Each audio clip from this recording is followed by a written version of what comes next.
ప్రదోషకాలమునకు ప్రత్యేకించి ఒక ప్రతిపత్తి ఉంటుంది. ఆ కాలము శివస్వరూపమై ఉంటుంది. శివస్వరూపమైనటువంటి కాలము అన్న మాటకు అర్థం ఏమిటంటే, ఆ ప్రదోష వేళలో పరమశివుడు ఈ భూమండలాన్నంతటినీ చూస్తూ నందివాహనారూఢుడై ఆకాశ మార్గంలో వెడతాడు. ఆయన వెడుతున్నప్పుడు ఆయనతో పాటు ప్రమదగణాలన్నీ కూడా వెడతాయి.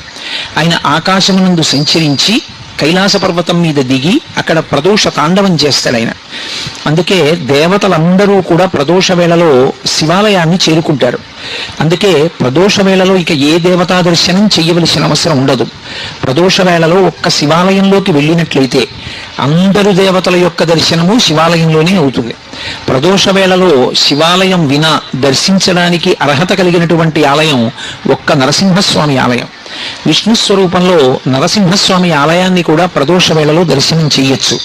ప్రదోష వేళ కేవలము శివస్వరూపం. ఆ సమయంలో సంధ్యావందనం చేసిన, ఆ సమయంలో భగవన్నామం చెప్పిన, ఆ సమయంలో భగవత్ సంబంధమైనటువంటి కీర్తన చేసిన పరమశివుని యొక్క విశేషమైనటువంటి అనుగ్రహములకు పాత్రులమవుతాం. అందుకే పూర్వకాలంలో ఈ ప్రదోష వేళ అయ్యేటప్పటికీ ప్రతి ఇంట్లోనూ కూడా సాంబశివ గేయామృతము అని చెప్పి సాంబ సదాశివ సాంబ సదాశివ సాంబ సదాశివ సాంబశివ అంటూ ఆతో మొదలుపెట్టి చిట్ట చివర అలుకాధీశ్వర అంటూ అలు అలు వరకు భగవంతుడి మీద కీర్తనలు చేస్తూ ఒకళ్ళేమో మకుటం ఒకళ్ళేమో పాదం చెప్తారు. మిగిలిన వాళ్ళందరూ సాంబ సదాశివ సాంబ సదాశివ సాంబ సదాశివ సాంబశివ అంటారు. సా అంబ శివ అంటే పార్వతీదేవితో కలిసి ఉన్నటువంటి పరమశివుని మేము స్మరిస్తున్నాం. శివస్మరణము అంత గొప్పది, శివభక్తి అంత గొప్పది. అందుకని ప్రదోష వేళ తనంత తానుగా శివ పూజకి సంబంధించినటువంటి కాలమై ఉంటుంది. అందుకే అసలు సూర్యోదయం అవుతున్నప్పుడు నిద్రపోకూడదు. సూర్యోదయం అవుతున్నప్పుడు నిద్రపోయిన వాళ్ళని కూడా క్షమిస్తారేమో కానీ ప్రదోష వేళలో నిద్రపోయినటువంటి వాళ్ళకి మాత్రం క్షమాభిక్ష ఉండదు. ఒక్క పరమ వృద్ధులైనటువంటి వాళ్ళు, గర్భిణీ స్త్రీ, ప్రసవమైనటువంటిది, రోగగ్రస్తమైనటువంటి శరీరం ఉన్నవారు, అలాంటి వారు తప్ప అన్యులు ఎవ్వరూ కూడా ప్రదోష వేళలో నిద్రపోకూడదు. ఎందుకు నిద్రపోకూడదు అంటే ఒక్కటే కారణం, ప్రదోష వేళలో పరమేశ్వరుడు పార్వతీ సహితుడై భూమండలం మీద పర్యటించడమే దానికి కారణం. అలాగే దోషము ప్రదోషము అని వాడినట్టే శివరాత్రి మహాశివరాత్రి అని రెండు మాటలు. నిజానికి మనం మాస శివరాత్రి అని పిలుస్తున్నాం. మాస శివరాత్రి అనక్కర్లేదు, శివరాత్రి. శివరాత్రి అని దేన్ని పిలుస్తారంటే ప్రతి నెలలోనూ కూడా కృష్ణపక్షంలో అంటే అమావాస్యకి ముందు రాత్రి చతుర్దశి తిథి పరివ్యాప్తమై ఉంటే, అంటే రాత్రి 12 గంటల వేళకి చతుర్దశి తిథి ఉండాలి. అలా కానీ ఉన్నట్టయితే దాన్ని శివరాత్రి అని పిలుస్తారు. ఒక్క మాఘమాసంలో వచ్చేటటువంటి మాఘ బహుళ చతుర్దశి ఉన్నటువంటి రాత్రి మహాశివరాత్రి అని పిలుస్తారు. ఈ మాస శివరాత్రి అంటుంటారు, అదే శివరాత్రి. ప్రతి నెలలోనూ చతుర్దశి రాత్రి ఉన్నటువంటి తిథి నాడు వస్తుంది. అది శివరాత్రి. మాఘమాసంలో వచ్చేది మహాశివరాత్రి. ఏమిటి శివరాత్రి అన్న మాటకి ఏమిటి అసలు అర్థం అంటే, శివరాత్రి అన్న మాటకి రెండు అర్థాలు. శివునకు సంబంధించినటువంటి శివపరమైనటువంటి రాత్రి అని ఒక అర్థం, విశేషణ పూర్వపద కర్మధారయా సమాసం. శివుని యొక్క రాత్రి షష్ఠీ తత్పురుష సమాసం. శివుని యొక్క రాత్రి శివపరమైన రాత్రి అని. ఈ చతుర్దశి తిథి బహుళపక్షంలో రాత్రి వేళ పరివ్యాప్తమై ఉంటే దానికి ఒక ప్రత్యేకమైనటువంటి లక్షణం ఉంటుంది. అది పరమమంగళప్రదమై భగవంతుని యొక్క అనుగ్రహాన్ని వర్షించేటటువంటి కాలమై ఉంటుంది. ఎందుచేత అంటారేమో, అసలు శివుడు కానిది, శివుడు లేనిది, శివుడు తాత్పర్యముగా మిగలనిది లోకంలో ఏమీ ఉండదు. సమస్తము శివుని చేతనే పరివ్యాప్తమై ఉంటుంది. అన్నీ ఆయనే అయి ఉంటాడు. అన్నీ ఆయనే అయి ఉన్నటువంటి శివుడు ఏదైనా ఇవ్వగలడు. ఆయన ఏదైనా ఇవ్వగలడు. ఏదైనా ఇవ్వడానికి నేను ఇది చేస్తేనే ఇస్తాననేటటువంటి నియమము పెట్టేవాడు కాడు. అందుకే శివ సంబంధంలో 3 మాటలు వాడతారు.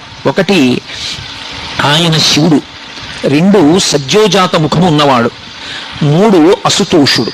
ఈ 3 మాటలు అర్థమైతే అసలు మహాశివరాత్రి అనేటటువంటి తిథికి ఉన్నటువంటి విశేషం ఏమిటో అర్థమవుతుంది. ఆయన శివుడు. శివుడు అంటే మంగళప్రదుడు, శుభప్రదుడు, కళ్యాణకారకుడు, శోభనకారకుడు, మంగళకారకుడు అని గుర్తు.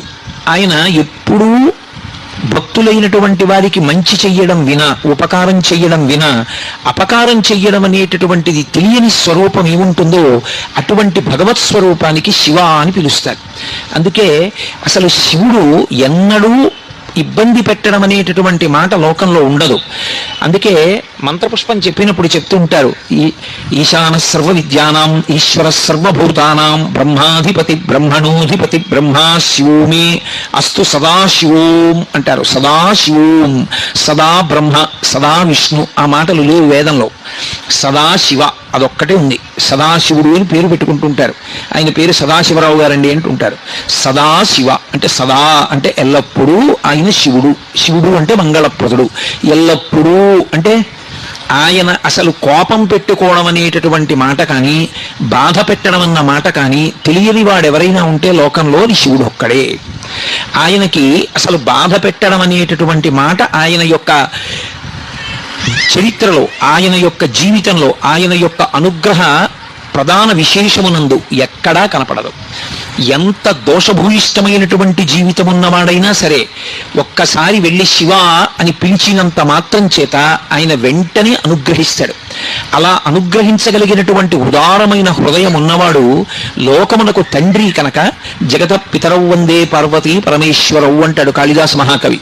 పార్వతీ పరమేశ్వరులు ఈ లోకమునకు తల్లిదండ్రులు.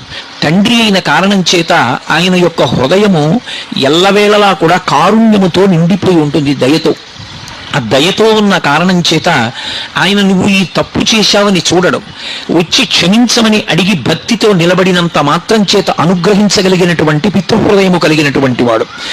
అలా అనుగ్రహించగలిగినటువంటి స్వరూపమై ఆయన శివుడై ఉంటాడు. శివ అన్న శబ్దానికి అర్థం ఏమిటంటే మంగళప్రదత్తము చేత శివం సుందరం సత్యం, సత్యం శివం సుందరం అని మనం మాట మాట్లాడుతుంటాం ఇప్పుడు.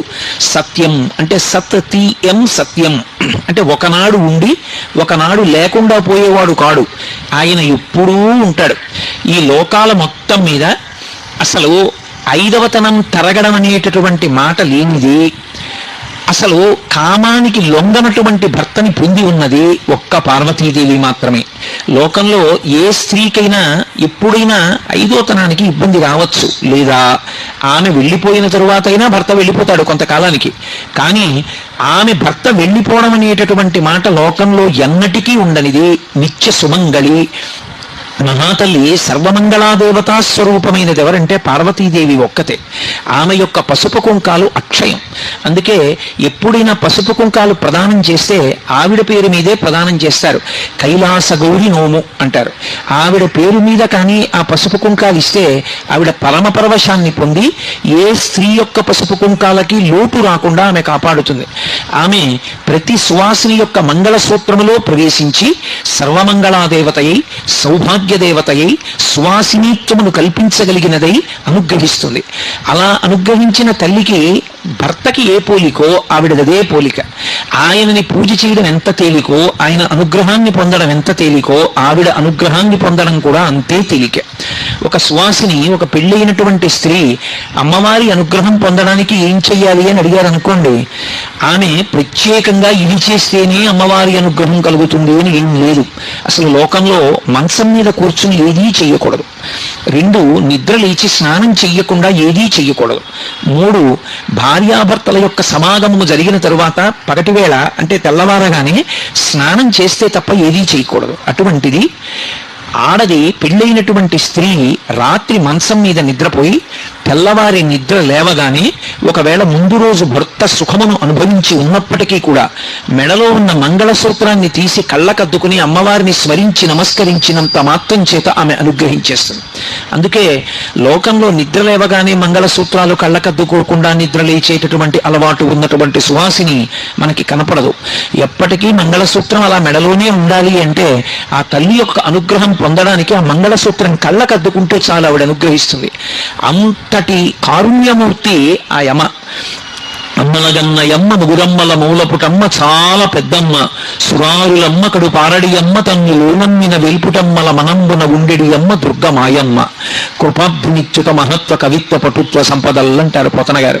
ఆవిడ ముగురమ్మల మూలపుటమ్మ, ముగురమ్మలకి మూలపుటమ్మ చాలా పెద్దమ్మ. ఎప్పటి తల్లు ఆ తల్లి, ఆ తండ్రి వాళ్ళిద్దరూ ఇప్పుడు పుట్టిన వాళ్ళు అని చెప్పడం కుదరదు. వాళ్ళిద్దరికీ పుట్టిన తేదీ లేదు. ఈ సమస్త బ్రహ్మాండములు ఎప్పుడున్నాయో అంతకన్నా ముందే వాళ్ళు ఉన్నారు. అందుకే లలితా సహస్రనామ స్తోత్రంలో అమ్మవారికి పూర్వజ అని ఒక పేరు. జా అంటే పుట్టినది, పూర్వజ అంటే దీనికన్నా ముందు పుట్టినది. నేను ఈ పూలదండ చూపించి ఆవిడ ఎప్పుడుంది అంటే పూర్వజ ఈ పూలు పుట్టకముందు ఉంది. ఈ పూలు పుట్టిన చెట్టు దాన్ని పుట్టకముందు ఉంది. ఆ చెట్టు పుట్టిన భూమి ఆ భూమి పుట్టకముందు ఉంది. అసలు మీరు ఏది చెప్పండి దానికన్నా ముందావిడుంది. పూర్వజ అని వదిలేశాడు వ్యాసుడు. అందుకే నువ్వు ఏది చెప్పు దానికన్నా ముందావిడుంది. అయితే ఇక్కడ ఒక చమత్కారం ఉంటుంది. మరి అంత ముందు పుట్టిన తల్లి జుట్టు తెల్లపడదా? ఎప్పుడైనా అమ్మవారిని ధ్యానం చేస్తే తెల్లటి జుట్టు ఉన్నటువంటి తల్లిని ధ్యానం చెయ్యొచ్చా అంటే ఎప్పుడూ చేయకూడదు. అలా పరమదోషం. నమశివాభ్యాం నవయౌవనాభ్యాం పరస్పరాశ్లిష్టవపుద్ధరాభ్యాం నగేంద్ర కన్యా వృషకేతనాభ్యాం నమో నమ శంకర పార్వతీభ్యాం అన్నారు శంకర భగవత్పాదులు. నమశివాభ్యాం వాళ్ళిద్దరూ ఎటువంటి వాళ్ళు అంటే నవయౌవనాభ్యాం వాళ్ళు ఎప్పుడూ యవ్వనంలో ఉంటారు. యవ్వనంలో ఉంటారు అన్న మాటకు అర్థం ఏమిటి? యవ్వనంలోకి ప్రవేశించిన వ్యక్తి యొక్క జుట్టు నల్లగా ఉంటుంది, బాగా శక్తితో ఉంటాడు. ఆయనకి ఏమీ శక్తి క్షీణించడం, కళ్ళజోడు పెట్టుకోవలసిన అవసరం, జుట్టు తెల్లబడిపోవడం అలాంటివి ఏమి ఉండవు. బాగా బలంగా ఉన్నటువంటి కాలాన్ని యవ్వనం అంటారు. కానీ అందరూ యవ్వనంలోకి ప్రవేశిస్తారు. అందరికీ యవ్వనంలో ఉండాలని కోరుకుంటుంది కూడా. ఎందుకు అంటే ఒంట్లో బలం ఉంటుంది, తన పనులు తాను చేసుకోవచ్చు, 10 మందికి ఉపయోగపడవచ్చు. వృద్ధాప్యం వచ్చేసింది అనుకోండి, తానే వేరొకరి మీద ఆధారపడాలి, తాను ఎవరికి ఏం చేసి పెట్టగలడు. అందుకని ఎవరైనా యవ్వనంలో ఉండాలని కోరుకుంటారు. కానీ మనం ఉండగలమా? మనం కోరుకుంటే యవ్వనంలో ఉండలేము. కాలము యొక్క ప్రవాహమునందు మనందరి శరీరములు జర్జరీభూతములవుతాయి. అంటే శరీరం అంతా ముడతలు పడిపోయి జుట్టు తెల్లబడిపోతుంది. జుట్టు తెల్లబడిపోయింది అంటే అప్పుడు దాన్ని ఇంకా శరీరము అని పిలవకూడదు, దేహము అని పిలుస్తారు. ఆయన దేహం అండి అనాలి, అంతేగాని ఆయన శరీరం అండి అనకూడదు. శరీరము అని ఎప్పుడు పిలుస్తారంటే దానికి పెరిగే అలవాటు ఉంటే, బలాన్ని పుంజుకునే అలవాటు ఉంటే శరీరం అంటారు. ఇక అది బలాన్ని పుంజుకోవడం మానేసి రోజు రోజుకి కొత్త కొత్త బలహీనతల్ని పొందుతూ అనేకమైన రోగములు పొందుతూ శరీరం మీద ఉన్నటువంటి చర్మం ముడతలు పడిపోతూ ఒక్కొక్క అవయవానికి ఉన్నటువంటి పటుత్వం తగ్గిపోతుంటే అటువంటి శరీరాన్ని దేహము అని పిలుస్తారు. దేహము అంటే దహ్యమానము అని. అది ఇక కాలిపోవడానికి సిద్ధపడిపోతుంది. ఎక్కడి నుంచి వచ్చిందో అక్కడికి వెళ్ళిపోవడానికి అది ప్రయాణానికి ఏర్పాట్లు చేసుకుంటోంది. అంటే ఎంతకాలం ఉన్నదో అంతకాలము ఇక ఉండదు. ఒక 50 ఏళ్ళు వచ్చేసాయి అనుకోండి, అప్పుడు ఇక అది దేహము. ఎందుకనంటే 50 ఏళ్ళు వచ్చాయి, ఇంకొక 50 ఏళ్ళు ఉంటాడని నమ్మకం ఏమి ఉండదు. ఉన్నా చాలా గొప్ప విషయం అది. కానీ ఇక ఆ పడమట సంధ్య అంటే ఒరిగిపోతున్నాడు, ఇక దహ్యమానం అయిపోతుంది, ఆ శరీరం కాలిపోవడానికి సిద్ధపడిపోతోంది. ఇలా ఎందుకు అయిపోతుంది అంటే మాకురు ధనజన యవ్వన గర్వం భరతి నిమేషకాల సర్వం మాయామయమిదమఖిలం హిత్వా బ్రహ్మపదం త్వం ప్రవిశవిదిత్వా అంటారు శంకర భగవత్పాదులు. కాలము బహు బలవత్తరమైనటువంటి స్వరూపము. ఈ చెయ్యి గుండెల మీద వేసుకుని నేనింత వాణ్ణి నేనంత వాణ్ణి అంటాడు. నేను ఇంత వాణ్ణి అని చెప్పినవాడు కాలమునందే ఎందుకు పలికిమాలినవాడు అయిపోతాడు. నేనింత అధికారిని అంటాడు. కాలమునందు 60 ఏళ్ళు వచ్చాయి, పోయింది పదవి, పలికేవాడు ఉండడు. నేనింత అందగాణ్ణి అంటాడు, అందము శిథిలమైపోతుంది. నేనింత పండితుణ్ణి అంటాడు, జ్ఞాపక శక్తి క్షీణించిపోతుంది. నేనింత బలవంతుణ్ణి అంటాడు, కాళ్ళు చేతులు వణుకుతాయి, కళ్ళు సరిగ్గా కనపడవు, బలం క్షీణించిపోతుంది. నేనింత ఐశ్వర్యవంతుణ్ణి అంటాడు, ఐశ్వర్యం కాలంలో ఒక్క రోజులో తరిగిపోయిన వాళ్ళు ఉన్నారు. కాబట్టి ఇన్నిటినీ తినేయగలిగినది ఏది అంటే కాలం ఒక్కటే. కాలము ఇన్నిటినీ ఏకకాలమునందు తినేస్తుంటుంది. మనకి తెలియదు అలా తినేస్తుందని. ప్రత్యాయాంతిగతాః పునర్న దివసాః కాలో జగద్భక్షకః అంటారు శంకరాచార్యుల వారు. సూర్యోదయ సూర్యాస్తమయాలు అవుతున్నాయి అంటే పరమేశ్వరుడు ఆ సూర్యోదయ సూర్యాస్తమయాలన్న రూపంలో తినేస్తున్నాడు. ఈ జగత్తునంతటినీ కూడా భక్షిస్తూ ఉంటాడు. శరీరముల యొక్క ఆయుర్దాయము క్షీణించిపోతోంది. ఇవాళ పొద్దున్న, ఇవాళ సాయంకాలం నా జీవితంలో 12 గంటల కాలం అయిపోయిందా లేదా? అయిపోయింది. అయిపోయిన కాలం ఇక తిరిగి రాదు. కాబట్టి అన్నిటినీ ఏది తింటుంది అంటే కాలం తినేస్తుంది. కాబట్టి మనందరి యొక్క శరీరములు బలహీనపడతాయి, మనందరి జుట్టు తెల్లబడుతుంది. అందుకే మనం యవ్వనంలో ఉండేవాళ్ళం కాము. యవ్వనంలో ఉన్నప్పుడు సార్థక్యం పొంది కష్టపడి శాస్త్రం చదువుకున్నవాడు, భగవద్భక్తిని అలవాటు చేసుకున్నవాడు ఆ సమయంలో చదువుకున్నదేదో అదే స్ఫురణలో ఉంటుంది. ఆ తర్వాత చదువుకున్నది సరిగ్గా జ్ఞాపకంలో ఉండదు, చెదిరిపోతుంటుంది. కానీ పరమేశ్వరుడికి అలా యవ్వనం పోవడం ఉండదు, ఎప్పుడూ యవ్వనంలో ఉంటాడు. అంటే ఆ మాటకు అర్థం ఏమిటి? ఆయన ఏదో పిటపిటలాడుతూ ఉంటాడు అని కాదు దాని అర్థం. ఆయన కాలమునకు లొంగేవాడు కాడు. ఆయన కూడా కాలమునకు లొంగిపోయి, కాలములో ఆయన కూడా వృద్ధుడైపోయి ఆయనకి బలం తగ్గిపోయి అలా ఉండదు. ఆయన కాలమును శాసిస్తాడు. మనందరం కాలమునకు వశపడిపోతే కాలమునకు వశపడని ప్రాణి అన్నది ఒక్కటి కూడా ఈ ప్రపంచమునందు ఉండదు. సమస్త ప్రాణులు ఎంత గొప్పవాళ్ళమని చెప్పిన వాళ్ళైనా సరే చిట్ట చివరికి దేనికి వశపడిపోతారు అంటే ఆఖరణ కాలమునకు వశపడిపోతారు.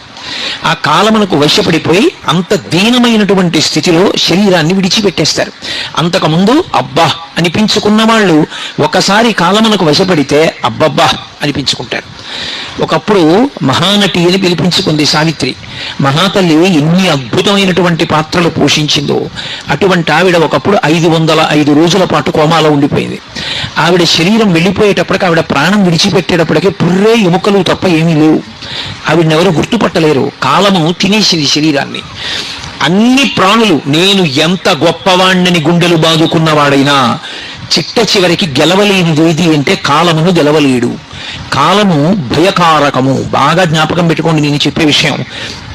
కాలము భయమునకు హేతువై ఉంటుంది. ఎందుచేత అంటే రోజులు వెళ్ళిపోతున్నాయన్న దగ్గర నుంచి కూడా భయం దేనికి అంటే, ఒకటి ఉన్నది పోతుందేమోనన్న భయం లోకానికి, 2 నేను అనుకున్నది రాదేమోనని భయం, 3 తానుండనేమోనని భయం. 3 భయముల చేత ఎప్పుడూ వశుడై ఉంటాడు. ఈ 3 భయములు ఎందుకు ఏర్పడతాయి అంటే మన శరీరమునందు 3 లక్షణములు ఉంటాయి. కార్మిక మలము, మాయిక మలము, ఆణవ మలము అని 3 మలములు ఉంటాయి. ఈ శరీరం అంతా మల సంఘాతము అంటుంది వేదాంతం. మలము అంటే మనం తెల్లవారుజామున పొద్దున్నే విసర్జించేటటువంటి మలం ఎటువంటిదో ఈ శరీరం అంతా కూడా మలముతో కూడి ఉంటుంది.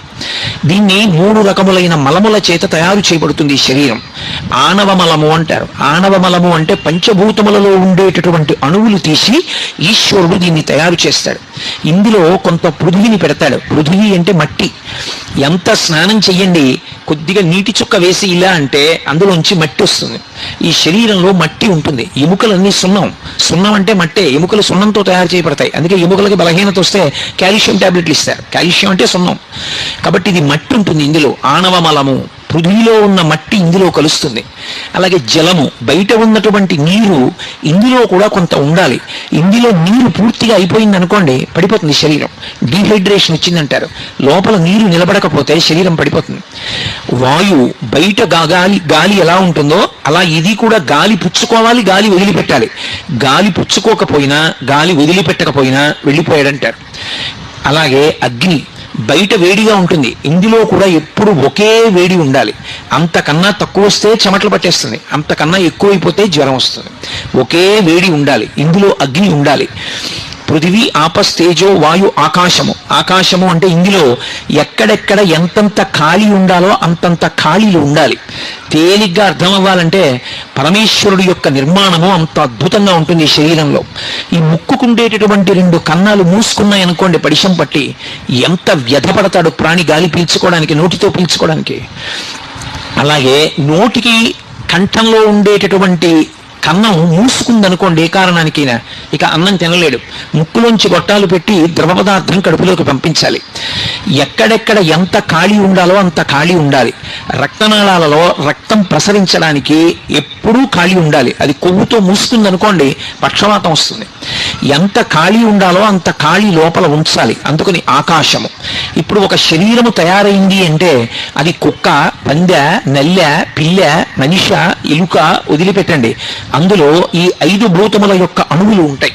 ప్రతి భూతమునందు ఈ 5 ఉంటాయి. పృథివీ, ఆపస్, తేజో, వాయు, ఆకాశములు. పరమేశ్వరుని యొక్క శరీరము ఈ 5 మలముల చేత, అంటే బయట ఉండేటటువంటి భూతములకు ఉండేటటువంటి మలం దీనికి అంటదు. మలం అని ఎందుకంటారంటే ఇవన్నీ కూడా అపవిత్రమవుతుంటాయి. భూమి ఉందనుకోండి, ఇప్పుడు మీరు ఇక్కడ ఒక హోమం చేద్దాం అనుకున్నారనుకోండి, చెయ్యకూడదు. ఎందుచేత అంటే మనందరం తొక్కేశాం. ఏవో జంతువులు వచ్చి మలమూత్ర విసర్జన చేస్తాయి. ఎన్నో ప్రాణులు అందులో పడిపోయి మరణించి ఉంటాయి. ఇప్పుడు నేను మాట్లాడుతుంటే ఆ ధ్వనికి కొన్ని ప్రాణులు పడిపోతాయి. చేయకూడదు. ఆవు పేడ తీసుకొచ్చి శుద్ధి చేస్తేనే చెయ్యాలి. ప్రతి భూతమునకు కూడా అపరిశుభ్రమవుతుంది. నీళ్లు ఉన్నాయనుకోండి, ఆ నీళ్లు కొంతకాలం అలా నిలవుండిపోయి దుర్గంధ భూయిష్టమై పురుగులు పట్టేసాయి అనుకోండి, ఆ నీరు తాగం, పోసుకోం, దేనికి వాడం. అలాగే ప్రతి భూతమునకు కూడా అది అయోగ్యమవుతుంది, కలుషితమవుతుంది. ఈ శరీరమునందు ఉన్నటువంటి 5 భూతములకు కూడా కలుషితమయ్యేటటువంటి లక్షణం ఉంది. మలము నుండి మలమే వస్తుంది, మలము నుండి కొత్త విషయం రాదు. అందుకే కాసేపు మాట్లాడకుండా కూర్చున్నాను అనుకోండి, ఒక్క 2 గంటలు నోరు దుర్వాసన వస్తుంది, పాచి పడుతుంది లోపల. ఒక్కరోజు పడుకుని నిద్రలేచాను అనుకోండి, చెవిలో గులిమి పడుతుంది, ముక్కులో చీమిడి పడుతుంది, శరీరం అంతా చెమట పడుతుంది. అంటే మలమును విడిచిపెడుతుంటుంది. కానీ పరమేశ్వరుని యొక్క శరీరము అలా తయారు చేయబడదు. దానికి ఆణవ మలం ఉండదు. అంటే భగవంతుని యొక్క శరీరమును తయారు చేసినప్పుడు, తయారు చేయడానికి ఇప్పుడు తయారు చేసిన వాడు ఉంటాడా? ఆయన స్వయంభూ.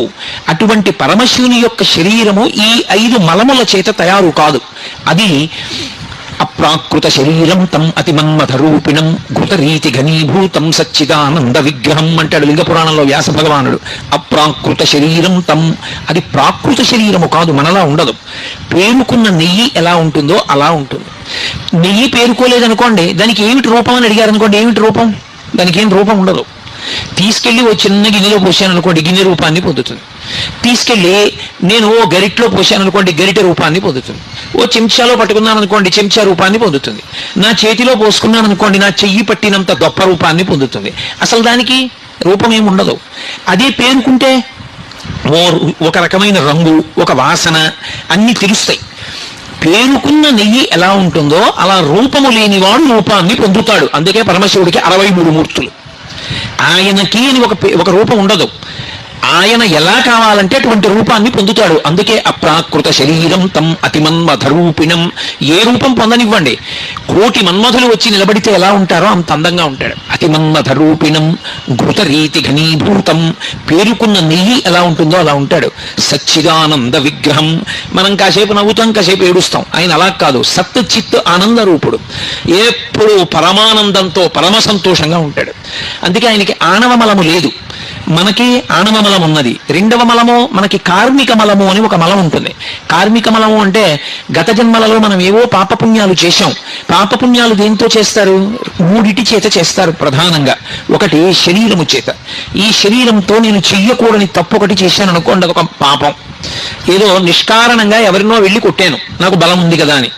ఇప్పుడు అదొక పాపం కింద వేసుకుంటాడు ఈశ్వరుడు. అలాగే మనసు చేత చేసేటటువంటి పాపం. నేను దొంగతనం చెయ్యక్కర్లేదు, నా ఎదురుగుండా ఉన్న వాళ్ళ మెళ్ళలో ఉన్నటువంటి ఓ చంద్రహారం చూసి అబ్బా అది తీసి నేను వేసేసుకుంటే నాకు వచ్చేస్తే అనుకున్నాను అనుకోండి, అప్పుడు అది పాపమే, మనసుతో చేసింది. 3 వాచిక, నోటితో చేసేది. నోరుంది కదా అని అక్కరలేని మాటలన్నీ మాట్లాడడం, పెద్దల్ని అధిక్షేపించడం, ఇతరులు బాధపడేటటువంటి మాటలు మాట్లాడడం, అవన్నీ కూడా వాచికమైనటువంటి పాపములు.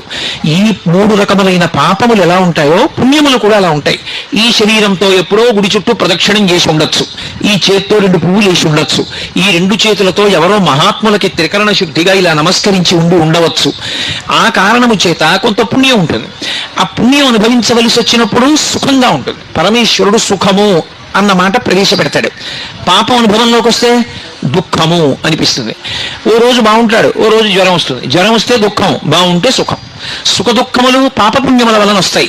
భగవంతుడు ఎందుకు రూపం తీసుకుంటాడు? మనం వచ్చామంటే ఈ శరీరంతో పాపపుణ్యముల యొక్క ఫలితమైన సుఖ దుఃఖములను అనుభవించడానికే వస్తాం. బాగా జ్ఞాపకం పెట్టుకోండి. మీరు ఒక మాట నేను చెప్తాను. సినిమా హాల్లో ఒక ఆయన కూర్చుని ఉన్నాడు అనుకోండి, ఏమిటండి ఇలా వచ్చారు, ఏం చేద్దామని వచ్చారని అడిగారు అనుకోండి, ఆయన ఏమంటే నీకు బుద్ధి ఉందా లేదా, సినిమాకి ఎందుకు వస్తారు? సినిమా చూడడానికి వస్తారు.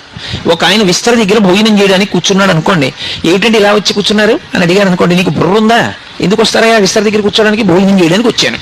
కొన్ని అడగక్కర్లేదు, అలా వచ్చాడు అంటే దాని కొరకు వచ్చాడు. తెలిసిపోతుందా? తెలిసిపోదా? గుడికి వచ్చి మౌనంగా కూర్చున్నాడు అంటే ఏదో ధ్యానం చేసుకుందామని వచ్చాడు. నేను వచ్చాను, ఎందుకు వచ్చాను, ఇక్కడ ఎందుకు కూర్చున్నాను? మీతో పిచ్చాపాటి మాట్లాడడానికా? భగవంతుడి గురించి మాట్లాడడానికి వచ్చాను. ఒక్కొక్కడు కూర్చున్న తీరు బట్టి వాడు ఎందుకు వచ్చాడో తెలిసిపోతుంది. మనుష్యుడు మానవ శరీరంతో మనం వచ్చాం అనుకోండి, దానికి 3 లక్షణాలు ఉన్నాయి అని గుర్తు. మనువు యొక్క సంతతిగా మనం వచ్చాం. మనందరికీ మొదటివాడు ఎవరంటే మనువు. మనువు యొక్క సంతతి కాబట్టి మనకి మానవ అని పేరు. రెండు, మర్త్యుడు అని పేరు. మర్త్యుడు అంటే ఈ శరీరముతో వచ్చిన వాడు ఈ శరీరముతో ఎల్లకాలము ఉండడు.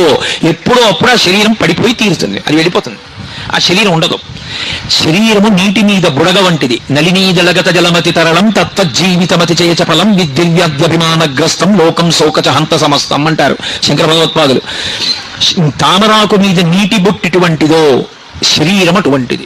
నిత్యమా జీవితము నీటిపై బుగ్గ అంటారు సారంగధర చరిత్రలో. నీటి మీద బుడగ ఎంతసేపు ఉంటుందో రంగురంగులుగా ఉంటుంది, ఎంతసేపు ఉంటుంది, ఎప్పుడు టొప్పని పేలిపోతుందో తెలియదు. శరీరం ఎంతకాలం ఉంటుంది ఎవరికీ తెలియదు. మర్త్యుడు, శరీరము వెళ్ళిపోతుంది. మూడు, మనుష్య శరీరంలో వచ్చావు అంటే ఒకటి గుర్తు పెట్టుకోవాలి, దుఃఖం ఉండి తీరుతుంది, సుఖం ఉండి తీరుతుంది. కొంతమంది అంటారు, ఏమంటే మీరు అలా అంటున్నారు కానీ మాకు ఎప్పుడూ కష్టాలేనండి అంటారు.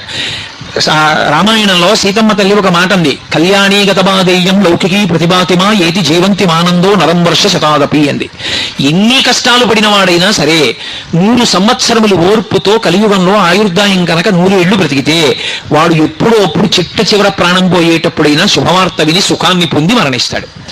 ఈ శరీరంతో వచ్చాము అంటే సుఖము దుఃఖము రెండూ ఉంటాయి. పూర్తిగా సుఖమే అనుభవించాలి, ఈ శరీరం ఇవ్వరు, దేవతల కింద పంపిస్తారు. అప్పుడు వాడు సుఖం ఒక్కటే అనుభవిస్తాడు, దుఃఖం అనుభవించాడు.